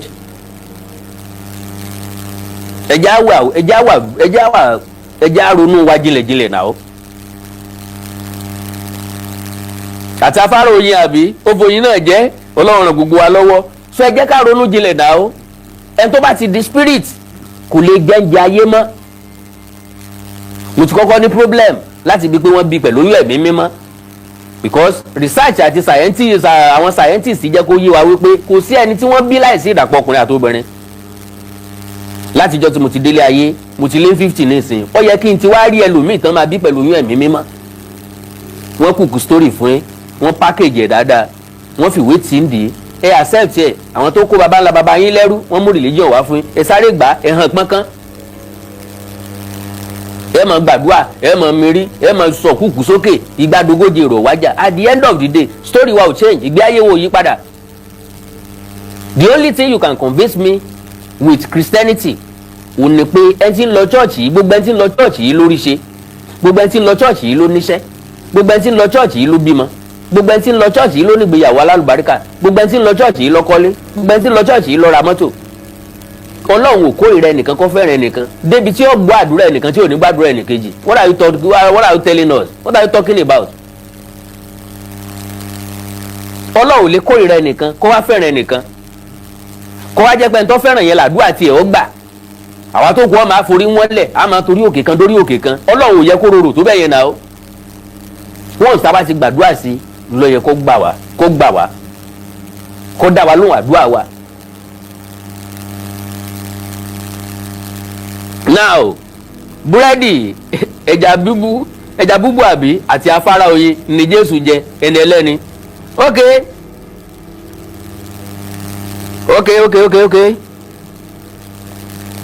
Alright. Bí wọ́n ti sọ̀kalẹ̀ lórí ilẹ̀, okay. Ẹsẹ̀ 10 Jésù wí fún wọn pé ẹ mú wá nínú ẹja tí ẹ ṣẹ̀ṣẹ̀ pa. Mo nígbàgbọ́ pé ẹ̀yin èèyàn kì í ṣe pé ẹ kàn ń wò mí lásán ní bí Báíbù yín lọ́wọ́ ẹ̀dẹ̀ ń wò ó. Ẹ̀dẹ̀ ń wò torí Ọlọ́run ẹ bá mi wò náà. Ẹsẹ̀ 11 ẹsẹ̀ 10 Jésù wí bí wọ́n ti sọ̀kalẹ̀ lórí ilẹ̀ ni wọ́n rí ẹ̀yìn iná pẹ̀lú ẹja lórí rẹ̀ àti búrẹ́dì. Ẹsẹ̀ 10 Jésù wí fún wọn pé ẹ mú wá nínú ẹja tí ẹ ṣẹ̀ṣẹ̀ pa. Tẹ́ bá mi yẹ̀wò ṣé mo parọ́ ni, ṣé bẹ́ẹ̀ kọ́ ló ṣe rí lọ́dọ̀ yín sà, ṣé bẹ́ẹ̀ kọ́ ló ṣe rí lọ́dọ̀ yín mà, ṣé mo kú kọ ẹni, ṣé bí Bíbélì tá ti jọ ń gbé káàkiri láti ẹjọ́ yìí ni. Ẹ mú wá nínú ẹja tí ẹ ṣẹ̀ṣẹ̀ pa. Ẹsẹ̀ 11 Símọ́nì Pétérù padà sínú ọkọ̀ láti fa àwọn náà sórí ilẹ̀, ṣe ni ó kún fún ẹja ńláńlá. Wọ́n pé 43 bí ẹja náà tilẹ̀ ti pọ̀ tó àwọn náà kò fàya. Ẹsẹ̀ 12 Jésù wí fún wọn pé ẹ wá jẹun. Kò sì sí ẹnìkankan nínú àwọn ọmọ ẹ̀yìn tí ó jẹ́ béèrè lọ́wọ́ rẹ̀ pé ta ni ìwọ, nítorí wọ́n mọ̀ dájú pé Olúwa ni. Can you imagine? Ṣé ń tàn wá ní nà ó. Ẹni tí ọ̀ràn mi lóko tí ọ̀ràn mi ń Kánò tí ń béèrè àlùbọ́sà lọ́wọ́ mi. Ókè o, olóò sọ pé kí n ju àwọn síbì kan sóun ló kẹja síbẹ̀ mọ́dẹ̀ rẹ̀ já kó lóòótọ́ ká sọ pé tòótọ́ ni. Àwa kẹja dé ó dín ká fóun nínú ẹja tá a yan ó ti ṣe wá lórí ọ̀rẹ́ di alẹ́ fún lẹ́jà. Bọ̀tẹ́ tó ti di spirit tán ti kàn má gbélébu wọ́n ti sọ̀kalẹ̀ lórí àgbélébu wọ́n ti gbé sí bojì ó ti wá fò lọ sọ́wọ́ tó bá bẹ Olódùmarè kọ́ wá dúró síbẹ̀ ó wá padà wá dúró sétídò ó kó náà jọ ó wá ń jẹja àti búrẹ́dì ó wá pa àwọn ọmọ ẹ̀yìn pé káwọn náà wá jẹun wọn mọ̀ pé Jésù ní tẹ̀tẹ́lẹ̀ o ṣùgbọ́n torí ọ̀rọ̀ ẹnu ẹ̀tàn gbọ́n wá wò pé Olúwa ni ṣé fèsì ẹ̀ change ni wáyé tí wọn recognize ẹ̀ mọ́ kí ló dé tó jẹ́ pé ọwọ́ ẹ̀ ni Thomas fẹ́ wò láti mọ̀ pé òun ni ṣé fèsì ẹ̀ ti change nígbà tí wọ́n gbé lọ mọ́ṣúárì ni máa ń change fèsì òkú ẹni pupa yóò di dúdú bọ́dé mọ́ṣúárì sọ àwọn nǹkan kan ń bẹ tí ò yé wa tá a dẹ̀ láǹfààní àti béèrè sọ̀rọ̀ má bínú o àwa tá a jẹ́ kírísítẹ́nì o olùṣọ́ àgùntàn bàbá mi o ṣùgbọ́n ẹ̀sìn bàbá ògbọ́mọlá o dádì mi lè mọ́ láǹfààní láti béèrè lọ́wọ́ àwọn tó mẹ́sìn wá láti query wọn láti gbá research èmi ṣe tán láti gbá research ní tèmi àwọn nǹkan tí ò bá yé mi àwọn nǹkan tí n bá gbàgbọ́ mi ò ní gbàgbọ́. So Símọ́nì Pétérù padà sínú ọkọ̀ ok Jésù fún wọn pé wá jẹun kò sí ẹnìkan nínú wọn tó nínú àwọn ọmọ ẹ̀yìn tí ó jẹ́ béèrè lọ́wọ́ rẹ̀ pé ta ni ìwọ nítorí wọ́n mọ̀ dájú pé Olúwa wa ni. Ẹsẹ̀ 13 ńgbà náà ni Jésù súnmọ́ wọn tí ó mú búrẹ́dì náà tí ó sì fi fún wọn bákan náà ni ó ṣe pẹ̀lú ẹja òun ló divide ẹja fún wọn òun ló divide búrẹ́dì fún wọn. Òkú ọ̀run ẹni tó ti kú tó ti jíǹde padà kò yẹ kó appear in form of flesh mọ́ as far as I'm concerned tó bá jẹ́ pé wá appear in form of flesh tó fẹ́ dúró tàwọn ọmọ ẹ̀yìn ó yẹ kó dúró tì wọ́n till now that is number 1. Secondly ṣé ó ní ọjọ́ tí yóò tó wà pẹ̀lú bàbá ẹ̀ ni ó fẹ́ ṣeré díẹ̀ sí láyé ó ti kú wọ́n ti sin ṣùgbọ́n ọ̀run ò tí ì wá wú lọ ọ̀run tó pè nílé ẹ̀ ibi ìsinmi ayérayé ibi tó ti fẹ́ rest lọ́wọ́ ọ̀tún bàbá Elédùmarè ibi ò tó wà wù lọ mọ́, ó fẹ́ gbooru ayé díẹ̀, ó fẹ́ jẹja ayé díẹ̀ sí, ó fẹ́ jẹ búrẹ́dì ayé díẹ̀ sí, ó wá ń fara hàn àwọn ọmọ ẹ̀yìn ẹ̀ káàkiri, ó wá ń bá wọn pín búrẹ́dì, ń bá wọn pín ẹja. ẹja lu common sense wa, mọ́ bínú mi ò sọ pé kó fi ẹ̀sìn ńlẹ̀ o, ó ti di bárakú fẹ́ lòmí. My lovely brothers and sisters, bí èmi àti ẹ bá kú, kò síbi tán pè lọ́run rere kankan, kò síbi tán pè lọ́run àpáàdì. Gbogbo bí tẹ́lẹ̀ pè lọ́run rere, gbogbo bẹ̀ làwọn Elon Musk ti lọ, tán láwọn lọ nù máàsì, àwọn fẹ́ kọ́lé sínú máàsì, àwọn tó fẹ́ gbé nù máàsì, wọ́n ti jayé ilé ayé tán, wọ́n fẹ́ lọ jayé lẹ́yìn òṣùpá lọ́hùn. Wọ́n dẹ̀ fọkàn sí pọ́run rere ń bẹ níbì kan, ọ̀run àpáàdì ń bẹ níbì kan, because ọ̀run àpáàdì yẹn, ọ̀run sàlẹ̀ já ti ń jábọ́. Ó yẹ ká ti rẹ́nìkan tó lọ máa pọ́nìṣì lọ́run àpáàdì tí ó ṣèṣì jábọ́lẹ̀. tí ó ṣèṣì jábọ́lẹ̀. Tàbẹ́ni tí ó wà lọ́run rere tí ó ṣèṣì jábọ́lẹ̀ pọ̀. Táàní kí ló dé tí ó ní ẹjọ́ ẹ̀dá ń padà sọ́run rere, ìgbádùn bẹ̀ pọ̀, òun fẹ́ padà sọ́run rere. Tàbẹ́ni tí ó jábọ́ látọ̀run àpáàdì pọ̀. Níbo lọ́run rere dúró sí, níbo lọ́run àpáàdì dúró sí. Ta ni ń kó náà ọ̀run àpáàdì? My lovely brothers and sisters, wọ́n invent ẹ̀ ni o, wọ́n invent Garden of Eden, wọ́n invent almost everything tí ń bẹ nínú ẹ̀sìn méjèèjì. Àwọn Muslim wọ́n lọ sí Jerusalem láti lọ gbá research nípa Christianity, la fi ń pe méjèèjì ní Abrahamic religion. Judaism, Christianity àti Islamic religion, Abrahamic religion ni the same thing ni méjèèjì. Muslim wọ́n parọ́ fún ọ yọ lọ pé kò sí nǹkan tó kàn án pẹ̀lú Christianity, àwọn ò ní nǹkan kan ṣe pẹ̀lú Christianity. Ẹ wá béèrè lọ́wọ́ bó náà ti rí Ibrahim tí ìbá ṣe Abraham. Ẹ béèrè lọ́wọ́ bó náà ti rí Sulaiman tí ìbá ṣe Solomoni. Ẹ béèrè lọ́wọ́ bó náà ti rí Mariam tí ìbá ṣe Maria. Ẹ béèrè lọ́wọ́ bó náà ti rí Dauda tí ìbá ṣe David. Ẹ béèrè lọ́wọ́ bó náà ti rí Haruna tí ìbá ṣe Aaroni. Ẹ béèrè lọ́wọ́ bó náà ti rí Musa tí ìbá ṣe Moses. So a kàn ń tanra wa, a kàn ń gbéra wa mọ́ra all the time. N tí church wà fún ní àjọyọ̀, kájọ ṣàjọyọ̀, kájọ jó, kájọ yọ̀, ká kọrin, ká jó, ká pàdé ara wa after 8 days tá a ti lọ. Sunday la ríra wa gbẹ̀yìn, everybody ti wà lẹ́nu iṣẹ́ lọ́jọ́ Monday, á jẹ́ àmú àjáàjò tí ìjọ ọkùnrin ọlọ́mú, ìjọ Tuesday àìṣe títí di Saturday ni Sunday àtúnpàdé ara wa padà. Ní tí church wà fún nìyẹn o. Àwọn míì tán tó jọ pàdé ní church níjọ́ Sunday wọn tó ní ẹ̀pọ̀ ara wọn. Àjọ parí ìsìn ní church nísìn. Ẹ̀dẹ̀ ń lọ sọ́nà ilé mi, ẹ̀ lè gbé mi nínú mọ́tò yín. Kí lẹ́ ń preach ní, kí la wá preach ní church? Àjọgbọ́ aṣú nísìn ni o. Pé ó dáa láti máa ṣoore. Ọmọ ẹnikẹ́ni tí wọ́n bá nípa ṣèrànlọ́wọ́ fún. Àjọgbọ́ nínú wàásù tán nísìn ni. Bọ̀ ẹ bá mi ń jọ́sìn mọ́ sọ pé sáà sọ́nà ìgbà ilẹ̀ ń gbà lọ. Ẹ ti wá ní gíláàsì yín up. Ǹjẹ́ lè rínú ẹ̀ sílẹ̀ zoom off. Kí wàá la wá jọ ṣe ní ìsìn nínú gathering tá a sọ pé ká má kọ̀ péjọpọ̀ ara wa sílẹ̀. This same Bible ló ní nígbà tí wọ́n bá fẹ́ gbàdúrà má ṣe bí àwọn àgàbàgebè wọ́n fẹ́ràn láti máa gbàdúrà ní sinagogu tàbí ní egun ìta kí àwọn èèyàn bá lè rí wọn. Lóòótọ́ ni mo sọ fún ọ, wọ́n ti gba èrè wọn ná. Ẹ̀yin sọ pé ká má kọ̀ péjọpọ̀ ara yín sílẹ̀ tẹ́ ẹ̀ bá dénú church ẹ̀ tí pray. And I do ask you, àdúrà tẹ́ ń gbà nù ilé yín ṣé kò wá sí ìrúnṣẹ́?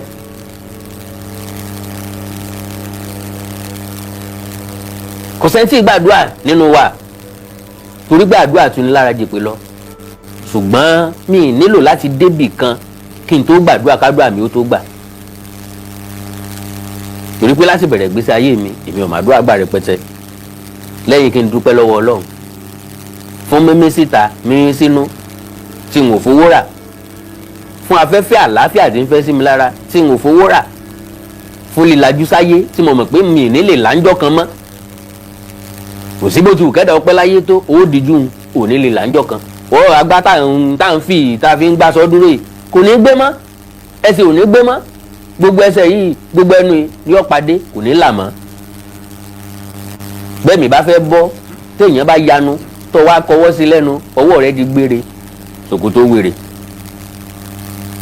tó bá yí pàdé mọ́ ò tún rí yọmọ́.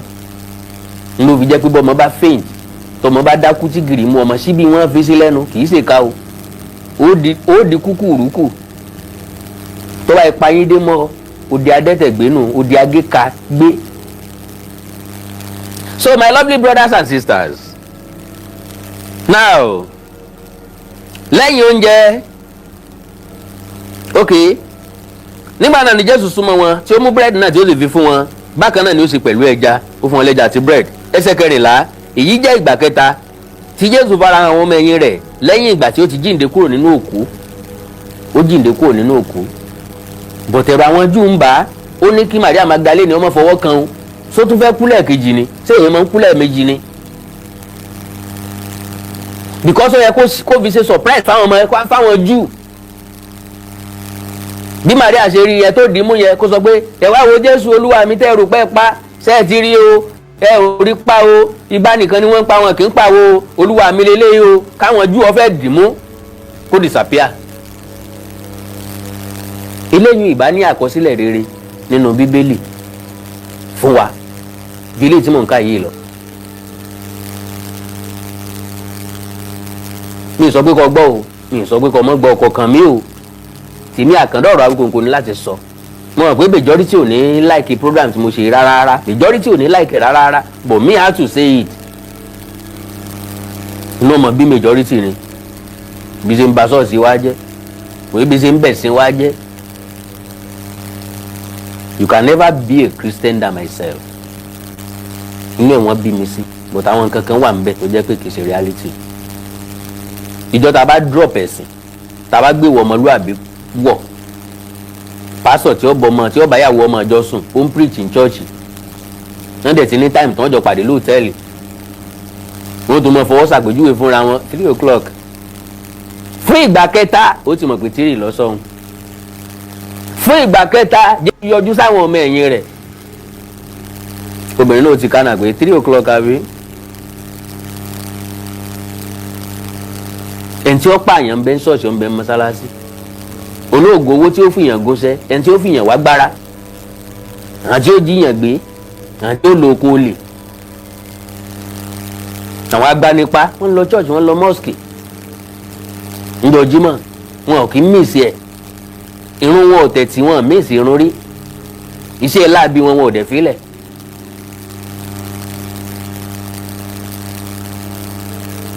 India wọn ò ṣe Christianity wọn ò ṣe Islamic religion bẹ́ẹ̀ fẹ́ ṣiṣẹ́ abẹ ní ìsìnwá ní ẹni ìṣó ní India oògùn tó bá jẹ́ quality wá ní India ni wọ́n ti ṣe technology ICT China ló ní wọn ò lẹ́sìn kankan o ẹ̀sìn tó tún wà ń bẹ̀ lẹ̀sìn ìbílẹ̀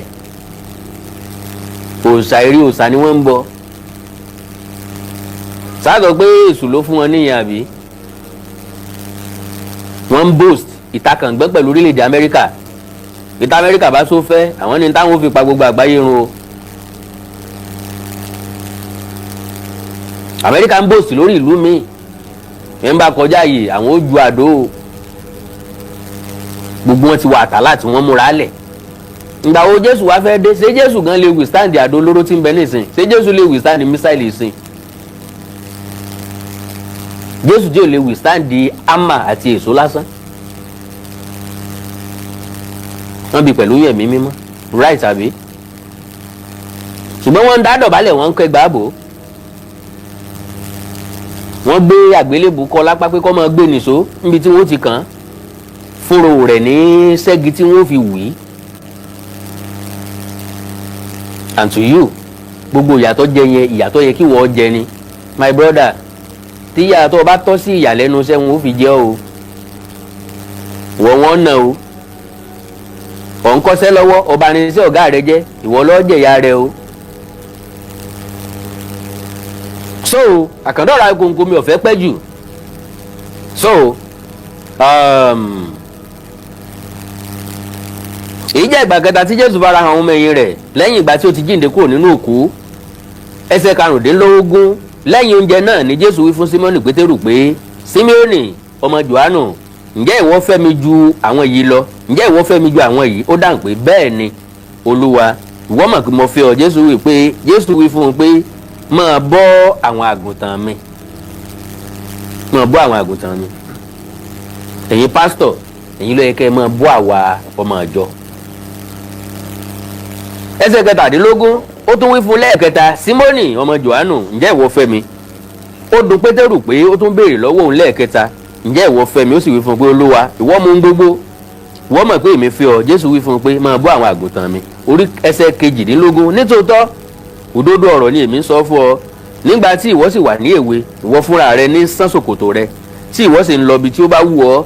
Nígbà tí ìwọ bá darúgbó, ìwọ yóò na ọwọ́ rẹ, ẹlòmíràn yóò bọ́ sán ṣòkòtò rẹ láti mú ọ lọ síbi tí ìwọ kò fẹ́. That is 100% truth. Reality nìyẹn. Ìṣe Pétérù nìkan ló ń bá wí. Tá a bá dàgbà dé stage kan, a máa ń padà dọmọdé padà ni. Ìwọ ló lè wọ ṣòkòtò nísìnyí, tó bá dé stage kan wẹ̀ ò ní lè sán okùn yẹn mọ́ra wọn mọ́. Àwọn ọmọ rẹ ní ọmọ bọ́ wọ ṣòkòtò, ọmọ bọ́ dì í, ní ọmọ bọ́ túrò, ní ọmọ gbé ọ síta, ní ọmọ wẹ̀ ọ́. Gbogbo ẹni tó bá lórí ọ̀fẹ́ àti dàgbà nù wa ló máa dé stage yẹn. Tàwa kan ọmọ bóyá dàgbà bá ní dàgbà, àmọ́ bẹ́ẹ̀ lọ ní kọjá dàgbà. Ṣùgbọ́n no matter kò sí bó ti wù kí àdúrà ó tóbi tó kádúrà ó pọ̀ tó, àdúrà sọ̀yàn dolówó o. Àdúrà ò mú kọjá èèyàn tà tó o bá dúró sídìí ọjà rẹ̀, tó o bá ta ọjà táwọn èèyàn ń fẹ́, tó o bá ta ọjà tó jójú lówó. Àdúrà ò lè tú táyà tó bá jò lẹ́sẹ̀ ọkọ rẹ̀, tó bá wọ agbádá funfun ó bọ̀ nǹkan rẹ̀ sórí síìtì rẹ̀ tàbí kó wá àwọn èèyàn tí ó bọ̀ tú. No amount of prayer can move a cup from one side to another side. Ẹja face reality. Àdúrà ń ṣe fún nǹkan ẹ̀mí, ìgbàgbọ́. N pé okay, mo ti gbàdúrà sọ́lọ̀, mo sì ní pé mo nígbàgbọ́ pé yóò ṣe. Kì í ṣe nǹkan kíákíá tọ́pọ̀lọpọ̀ wá káàkiri. Kì í ṣe miracle tọ́pọ̀lọpọ̀ wá káàkiri. Miracle ó máa sọ di ìjẹ fún àwọn ẹja aborí tó lanu hàhà kalẹ̀ káàkiri. No miracle worker kankan. Any miracle tó bá rí lórí screen wọn package ẹ ni.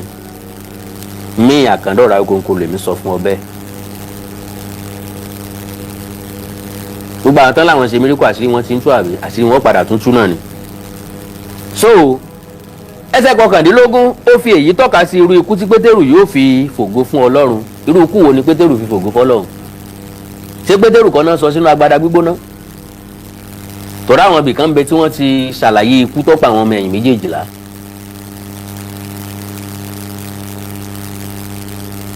Ṣékú gidi lọ́pọ̀ àwọn ọmọ ẹ̀yìn méjèèjìlá ni, kò sí lè tó kú dáadáa nù wọn. Ntí wọ́n sọ ló kò pa, ntí wọ́n so mẹ́yìn kẹ́tẹ́kẹ́tẹ́ tí wọ́n máa fi wọ́ káàkiri. Wọ́n nítorí pé wọ́n ń tẹ̀lé Jésù ni. Gbogbo wọn ò gbélùú kan náà o. Ẹni tí ó kù sí Turkey, ẹni tí ó kù sí Syria, ẹni tí ó kù sí Lebanon, ẹni tí ó kù síbì kan. Gẹ́gẹ́ bí ìtàn tí wọ́n tún fi ilẹ̀ fún wa. Tó àwọn ọmọ ẹ̀yìn ń kúrò ní Jerusalem àbí? Ọlọ́run ràn gbogbo wa lọ́wọ́. Ó fi èyí tọ́ka sí ikú tí Pétérù yóò fi fògo fún Ọlọ́run. Bí ó ti sọ bẹ́ẹ̀ tán, ó wí fún un pé tẹ̀lé mi. Ẹsẹ̀ 20. Nígbà náà ni Pétérù yíjú padà tí ó torí ọmọ ẹ̀yìn tí Jésù fẹ́ràn, ẹni tí ó gbé orí lé àyà rẹ̀ níbi oúnjẹ alẹ́ ìkẹyìn, orí tó ń tẹ̀lé wọn, ẹni tí ó wí pé Olúwa, ta ni yóò dà ọ́? Ẹsẹ̀ 21. Bí Pétérù ti ní rí ni ó wí fún Jésù pé ẹni yìí náà ń kọ́ Olúwa. Ẹsẹ̀ 22. Jésù dáhùn pé bí ó bá wù mí kí ó dúró títí dìgbà tí èmi yóò fi dé, èwo ni ó kàn ọ́ níbẹ̀? That is, Jésù sọ pé òun padà bọ̀. Ó wá ní tẹ́ni yẹn bá lè dúró kóun ó fi dé, sẹ́ni yẹn sì wà láyé dìsìn. Ìgbà wo wá Jésù ó dé, tán jọ máa lọ. Ọlọ́run ràn gbogbo wa lọ́wọ́. Bí ó bá wù mí kí ó dúró títí dìgbà tí èmi yóò fi dé, èwo ni ó kàn ọ́ níbẹ̀? Sáà máa tẹ̀lé mi ní tirẹ̀.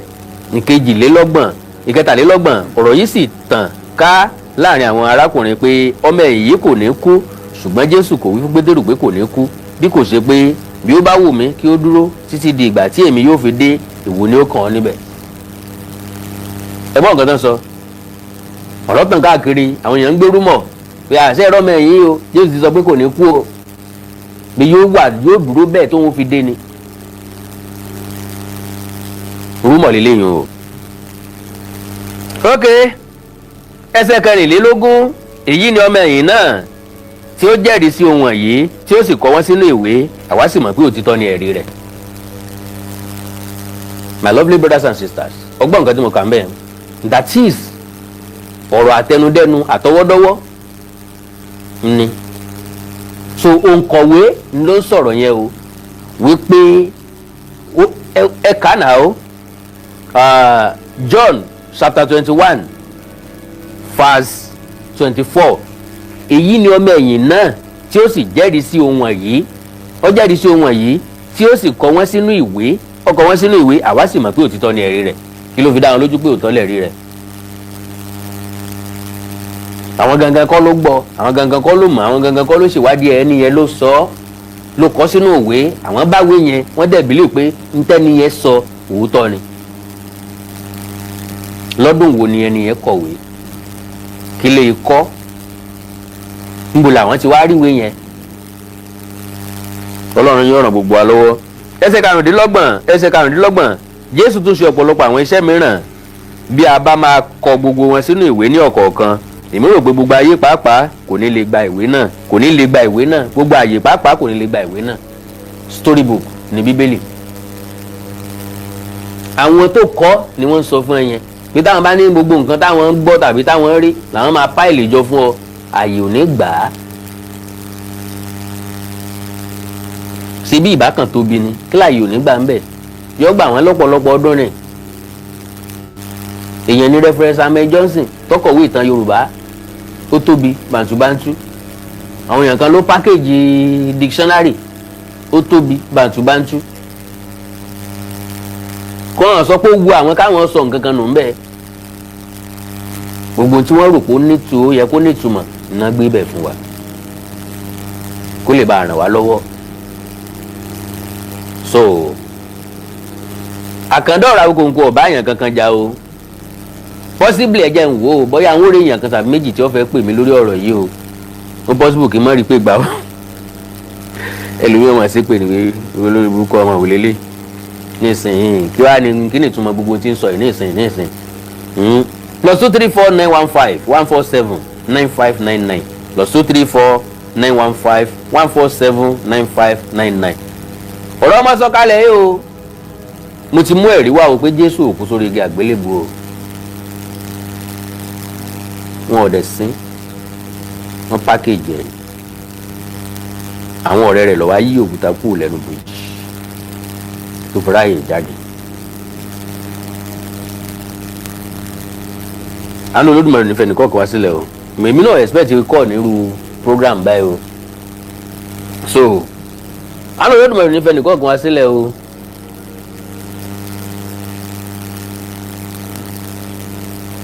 ẹ̀ ń gbọ́ eléyìí ní awíkótókòtò ọ̀fìn lè fẹ̀ má kọjá àyè rẹ dé ibi ẹ̀sìn Kristẹni o òpònú ayírádà ni ọ́ làkàyè olókan ò sí fún ọ níjọ́ tó ti ń ṣẹ̀sìn ọ̀hún kí ni ibo ló gbé ọ dé.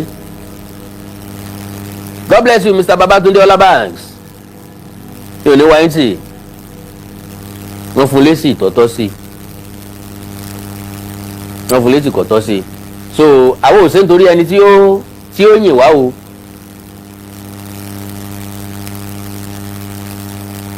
Okay, Yoruba Space TV2 my father was also a pastor but tí a bá bí ni ṣe ni a máa ń tún rẹ níbí. God bless you sir. God bless you sir. ó máa fọ́ ní ìsọ́pọ̀lọpọ̀ lóòótọ́ but reality will always be reality. ẹ já wa frank pẹ̀lú ara wa. bí wọ́n mú ẹ̀sìn wá from that far adèwà ń kàrámẹ̀ asọ́di tiwa àwa asọ́dìjà Nàìjíríà láti ṣẹ̀sìn jù Nàìjíríà nìwẹ̀ ẹ̀ṣẹ̀ pọ̀ sí jù Nàìjíríà lòṣì àti ìpọ́njú pọ̀ sí jù. We pray every day we pray for our leaders àtún gbàdúrà fún ẹ̀ tí wọn láti tún jà wá lólè sí dáadáa. kò sínú church tán sí pray kálàáfíà ọjọba lórílẹ̀‐èdè Nàìjíríà, kálàáfíà ọjọba láàrin àwọn ẹlẹ́sìn. àdẹ̀ lè fọmọ fúnra wa. Christian tiẹ̀ lè fọmọ fún Muslim, Muslim ò lè fọmọ fún Christian. ó ti mọ gbọ́ sọmọ kiri yóò lọ fẹ́ sọmọ káfìrí lọ fẹ́. àǹfààní ẹ̀sìn tá a jẹnu. Muslim ó tò sẹ́yìn Muslim, Christian ó tò sẹ́yìn Christian. kí Bọ́lá Tinubu àti Sẹ̀tìmà ó tó díje kí wọ́n tó lè wọlé. ẹjọ́ pọ̀ o, ọ̀rọ̀ pọ̀ ń díẹ̀ o. Muslim and Muslim bó kí lọ́kàn wà tí Muslim and Muslim, kí lọ́kàn wà tí Christian and Christian. nítorí kọ́kàn ò ní ìdàgbàsókè bó ṣe jẹ mọ̀dòmọ́dò ìjọba àwa ara, kí lọ́kàn mi pẹ̀lú religion. mi ní problem pẹ̀lú Muslim, mi ní problem pẹ̀lú Christian. ẹni tí ó ṣàǹfààní kọ́ bọ́ síbẹ̀.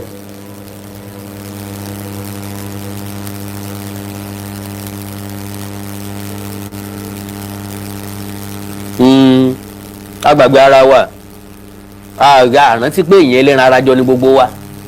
ìkórìíra ọkàn wa torí ẹ̀sìn eléyìí ò ṣe tọ̀dọ̀ mi. ẹni tó ń pè mí láti Germany yẹn ibi tẹ́ ń pè mí sí mi lè píkẹ́ ń bẹ̀ sà.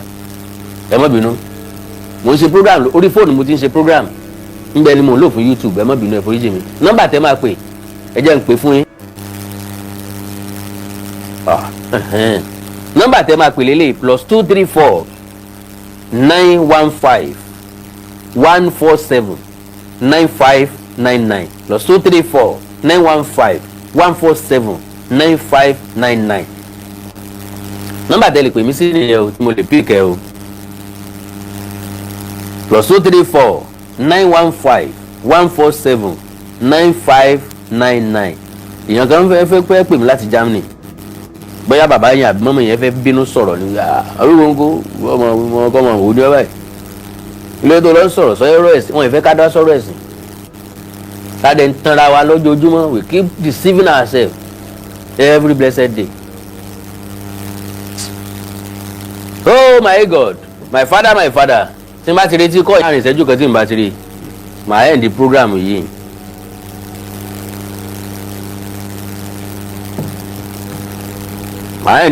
yìí. ẹ má bínú àkàndọ̀ ra ogungun àjẹwò ara ogungun aṣọ lójú ọlọ́rọ̀. bọ́mọ ìyá méjì bá wọ ìyẹ̀wò tán bá sọ̀rọ̀ ojú wọn ni ẹ ti píìkì ọ̀rọ̀ tí wọ́n sọ.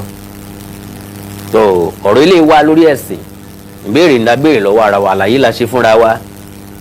ó tẹ́ wa lọ́rùn o déédéé, kò tẹ́ wa lọ́rùn o déédéé, àgbà o déédéé, àgbà o déédéé.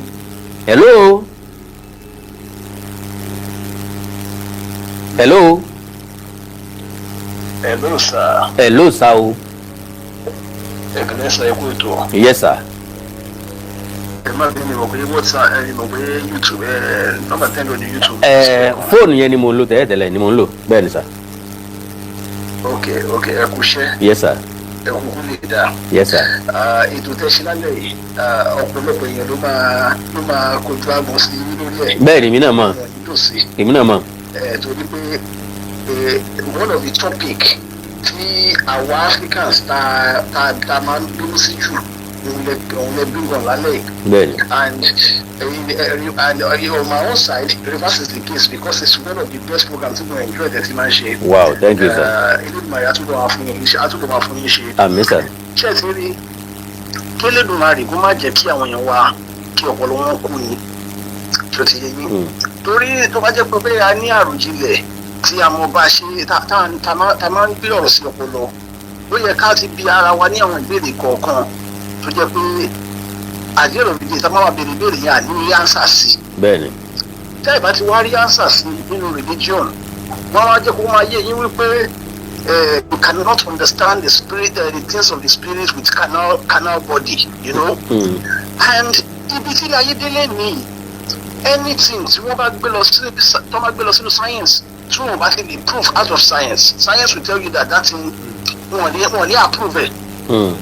ṣẹ́mọ̀ oògùn tá ń lo oògùn paracetamol tá ń lò ní Nàìjíríà lẹ́yìn the same oògùn yẹn nǹkan kan náà fi pinlẹ̀. bẹ́ẹ̀ni. ṣó ti yé yín. bẹ́ẹ̀ni. wọ́n ṣe wọ́n fi nǹkan kan pinlẹ̀ yẹn iṣẹ́ tó máa ṣe iṣẹ́ tí paracetamol máa ṣe ní Nàìjíríà iṣẹ́ yẹn ló máa ṣe ní India. bẹ́ẹ̀ni. iṣẹ́ yẹn ní paracetamol máa ṣe ló máa ṣe ní America. bẹ́ẹ̀ni. Now if we are saying that Jesus can do this, Jesus has done this. Tó bá ní ó ṣe nǹkan báyìí ní Italy tí ò bá ti lè ṣe nǹkan yẹn ní Nigeria, then that Jesus is powerless. That means paracetamol or Panadol is even more powerful than that Jesus. I'm sorry to say so. Because yeah, of course, only rescue wa. Àwọn ògùn yẹn lè rescue wa ní moment tá bá need ẹ. Of course, anytime tẹ́ bá ti need ẹ, nǹkan tó sọ pé ó máa ṣiṣẹ́ fún. But Jésù ò lè appear àti wa physically láti wá rescue wa o.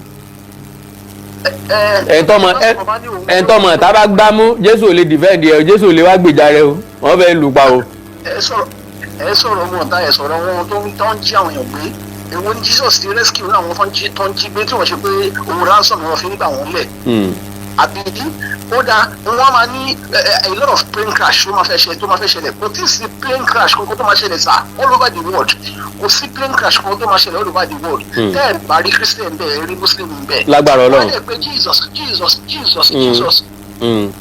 Ẹ mọ̀ Adélòmídé plane yẹn dẹ̀ máa padà crash. Bẹ́ẹ̀ni wọ́n máa sáré yẹn kélékélé ni. Tí Jesus ṣe bá lágbára lóòótọ́ ṣé kò yẹ kó lè rescue wọn.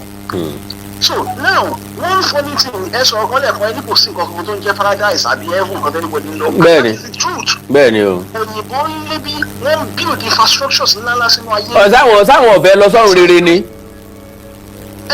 Ìlú òyìnbó ni mo ti ń bá yín sọ̀rọ̀ yìí Germany mo wà mo ní bá yín sọ̀rọ̀ yìí. Kò sí nọ́mbà yẹn. Òyìnbó ń build biggest infrastructures every day. Tẹ́ bá rí train system wọn, tẹ́ bá rí companies, tẹ́ bá rí àwọn industrial machines wọn. Mo ṣiṣẹ́ company kan at the time. Àwọn tó máa ń fi machine print àwọn parts mọ́tò yẹn ni. So wọ́n máa ń print àwọn parts àwọn plastic auto parts. Wọ́n print ní company yẹn. Machine kan wà náà machine táwọn olùkọ́ tẹ̀sí ẹgbẹ́ ṣe ẹ̀kọ́ ìlú wà ní company ó tó mẹ́rin ló wà ní company yẹn. Machine yẹn ó dàbí story building méjì ní kíkà. Then tẹ́ bá rìn kọjá lára machine yẹn tẹ́ máa rìn ní 1 minute bá kó lára machine yẹn kẹ́ tó kun the end of that machine. Kẹ́lẹ̀ mọ́ bí machine yẹn ṣe kò sí. So machine yẹn kẹ́lẹ̀ so ara àwọn innovations ló wù ní táwọn òyìnbó ṣe nìyẹn. Tó bá jẹ́ pé lóòótọ́ òyìnbó rí pé àwọn òyìnbó tó kọ Bible wá ṣèbí first Bible nínú Germany náà ti kọ́ print ẹ̀.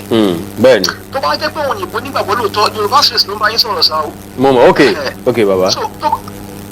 So tó bá jẹ́ pé lóòótọ́ ni òyìnbó bí lè fi hàn pé jọ̀kan rapture máa ṣẹlẹ̀ gbogbo ilé ayé máa wá parun náà máa wá ju gbogbo ilé ayé run ṣé ó kó òyìnbó máa build new infrastructures. Wọ́n ní wèsì ó wọlé lórí o. So those are the things tó yẹ káwa náà máa rò jẹ́ bí Africans. Àwọn bàbá wa ń gbà tí wọ́n mú kíní wá fún wọn some of the things tó affect wọn gbà yẹn ni pé they don't have access to enough information like we do now. Bẹ́ẹ̀ni. Because ẹ̀sà tó bá gbàrọ̀ fún yín títí mo fi ń wọ bí ọmọ 15 years sí 17 years mo ṣì máa ń nígbàgbọ́ pé gbogbo tó máa ń dárúkọ Jerusalem tó ń dárúkọ Egypt ní ìkókò sínú ayé tá a wà yìí. Ọlọ́run ṣọ́ọ̀ mi yé bẹ́ẹ̀ni bẹ́ẹ̀ni pé kò sínú life tá a wà yìí ni but when I begin to grow tá a ṣẹ̀ṣẹ̀ wá ní ọ̀fẹ́ sí internet information ṣẹ̀ṣẹ̀ wá lórí wa díẹ̀ so ara wọn kọ́ tó wà fẹ́ tán bàbá wa tó ń dàrú ní ìwọlé nígbà yẹn nìyẹn. Honestly sir. And some of the offers ni wọ́n mú wá ó jẹ́ kó gba àwọn kìíní. Now problem táwa ní Africa ṣe ni pé kò sí ọmọ Christian tẹ́ máa sọ̀rọ̀ Jésù lójú ẹ̀ tẹ́ máa sọ ní bá ṣe ń sọ yìí tí wọ́n máa dùn sí. Bẹ́ẹ̀ni o. Ẹjọ́ ẹ̀dẹ̀ kọ́ because nǹkan tó ń pè ní indoctrination nǹkan tó ti ń kọ́ ọmọ láti ìgbà tó tẹ́ pé inú ẹ̀ ló gbọ́dọ̀ sí inú ẹ̀ ló bí sí. So it's going to be very difficult for that person to be convinced pé kìíní is just a gbogbo ẹ̀sà story tó wà lábẹ́ yẹn is just a story of some people and we can also read them. And some country. Yes, exactly. Tó bá sọ pé lágbájá kan ó dẹ̀ ó mú kẹ́tẹ́kẹ́tẹ́ kan ó drive lọ is that not somebody's history being narrated? It is somebody's lifestyle being narrated. Ìtàn Joshua, ìtàn Elisha, ìtàn Elijah, ìtàn Sakaraya, ìtàn Jésù. Ó dàbí kó máa sọ̀rọ̀ ó dàbí kí irú ọ̀nà bàbá Adébóyè yẹn sìn káwọn náà ọ̀pọ̀lọpọ̀ wọn nínú their writers their script their writers. Bẹ́ẹ̀ni. ṣó ti yé yín and they write a lot àwọn náà sọ ẹ̀ náà gbà yẹn àwọn náà write ilẹ̀ àkọọ́lẹ̀ wọn la kàn ká lé ní so some people's stories some people's lifestyle à ń kà lé ní wọ́n sọ the only book wọ́n wá ní ká máa follow sheepishly and we are following it so now ẹ̀sà ọ̀rọ̀ tó wọ́n tún ṣẹlẹ̀ ń sìn ọ̀rọ̀ tí Donald Trump sọ tó di ọ̀hún láàrin Nàìjíríà sí ṣe ti rí anybody tí yóò bá mọ̀ tẹ́lẹ̀tẹ́lẹ̀ pé wọ́n did bring religion láti fi control ilé ayé ni ó yẹ kó mọ̀ by now ní alákọ̀ọ́kọ́ alákọ̀ọ́kọ́ bẹ̀rẹ̀ pé àtìgbà tí ọ̀rọ̀ yìí ti ṣẹlẹ̀ sá tẹ́ ẹ bá wá rí àwọn Christians and the Muslim under comment section ní post kọ̀ọ̀kan ẹnu máa yà yín ni pé ṣé ọmọ Yorùbá àti ọmọ Yorùbá ló bára wọn fa wàhálà tó bí Christianity àti Islam yìí because nísìnyí báyìí àwọn Christians wá rí ẹni pé Donald Trump ó wà against the Muslim gbóngbèjà wọn. and then Muslim náà rí Muslim náà ti wá rí pé rà pé Donald Trump ó wà against àwọn who support Christianity so now everybody is now divided. Which is the main reason why tí wọ́n fi establish àwọn kìíní in the first place. wọ́n mọ̀ pé tí wọ́n máa kírèsì kankan láti fi divide àwọn èèyàn tẹ́nu èèyàn bá kù when you are in slavery torí during the time of slavery àwọn kìíní náà bẹ̀rẹ̀. bẹ́ẹ̀ni. so ara tó fi establish kìíní pé tí àwọn ẹnu èèyàn bá fi lè kú in slavery they will be able to fight for freedom quickly. bẹ́ẹ̀ni. òun bàtà bá ti wọ́n kírèsì pátì ilé tẹ́lẹ̀ náà ti ní pátì tiẹ̀ tẹ́lẹ̀ náà ti ní pátì tiẹ̀ oníkálùkù pa ara ìlú àwọn adigun ilé òní bá lè ṣe ilé òní bá lè ṣe ó dé ó bọ̀ sí ibi pé ọmọ ìyá méjì ń sìn torí pé lómi jẹ́ Christian àbí yóò jẹ́ Muslim ń sìn wọ́n sọ̀rọ̀ àwọn ọ̀tá ara wọn just because of religion. so to cut my long story short kò sí nǹkan tó ń jẹ́ heaven kò dẹ̀ sí nǹkan tó ń jẹ́ hell it's just a control system. tó bá jẹ́ pé heaven wà ẹ̀sà tó bá jẹ́ pé heaven wà pẹ̀lú bí àwọn òyìnbó yìí ṣe kórìíra Africans ó ṣe kó wa lẹ́rú so ẹ rò pé òyìnbó máa wá gbọ́ wọ́n mọ̀ pé ibìkan wà tó fine tó ṣe ní tó wà built of gold àwa ní ẹ̀yin tẹ dúdú tẹ dàbí ìnáwó àbúrò yìí ló fẹ́ wá pé ìṣèlú rẹ̀ ojú tó fún wa nìyẹn. bẹ́ẹ̀ni. so pé ẹ̀yin ló máa ní ẹ̀yà paradise lórí ẹ̀ máa bọ̀ ń bẹ̀ so if you cannot love your ancestors that they enslaved many of your ancestors, your great grandfathers, and now you think they will see one beautiful place, one amazing place. Àwa pè wá síbẹ̀. Àwa náà wá pè sí. Baba, God bless you, sir. God bless you, sir. Mi ní wáyé sir. Yes, sir. Yes, sir. All right, sir. All right, sir. All right, sir. God bless you, sir. Yes. Hello.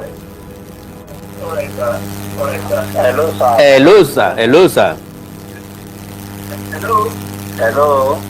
Mo wà pẹ̀lú yín, sir. Ẹ kú ètò, sir. Yes, sir. Ẹ láti rìn jìnnà síbi tẹ́ ti ń gbọ́ mi yẹ o. Okay, sir. Báyìí kọ́, sir. O mo ti gbọ́ ẹ báyìí.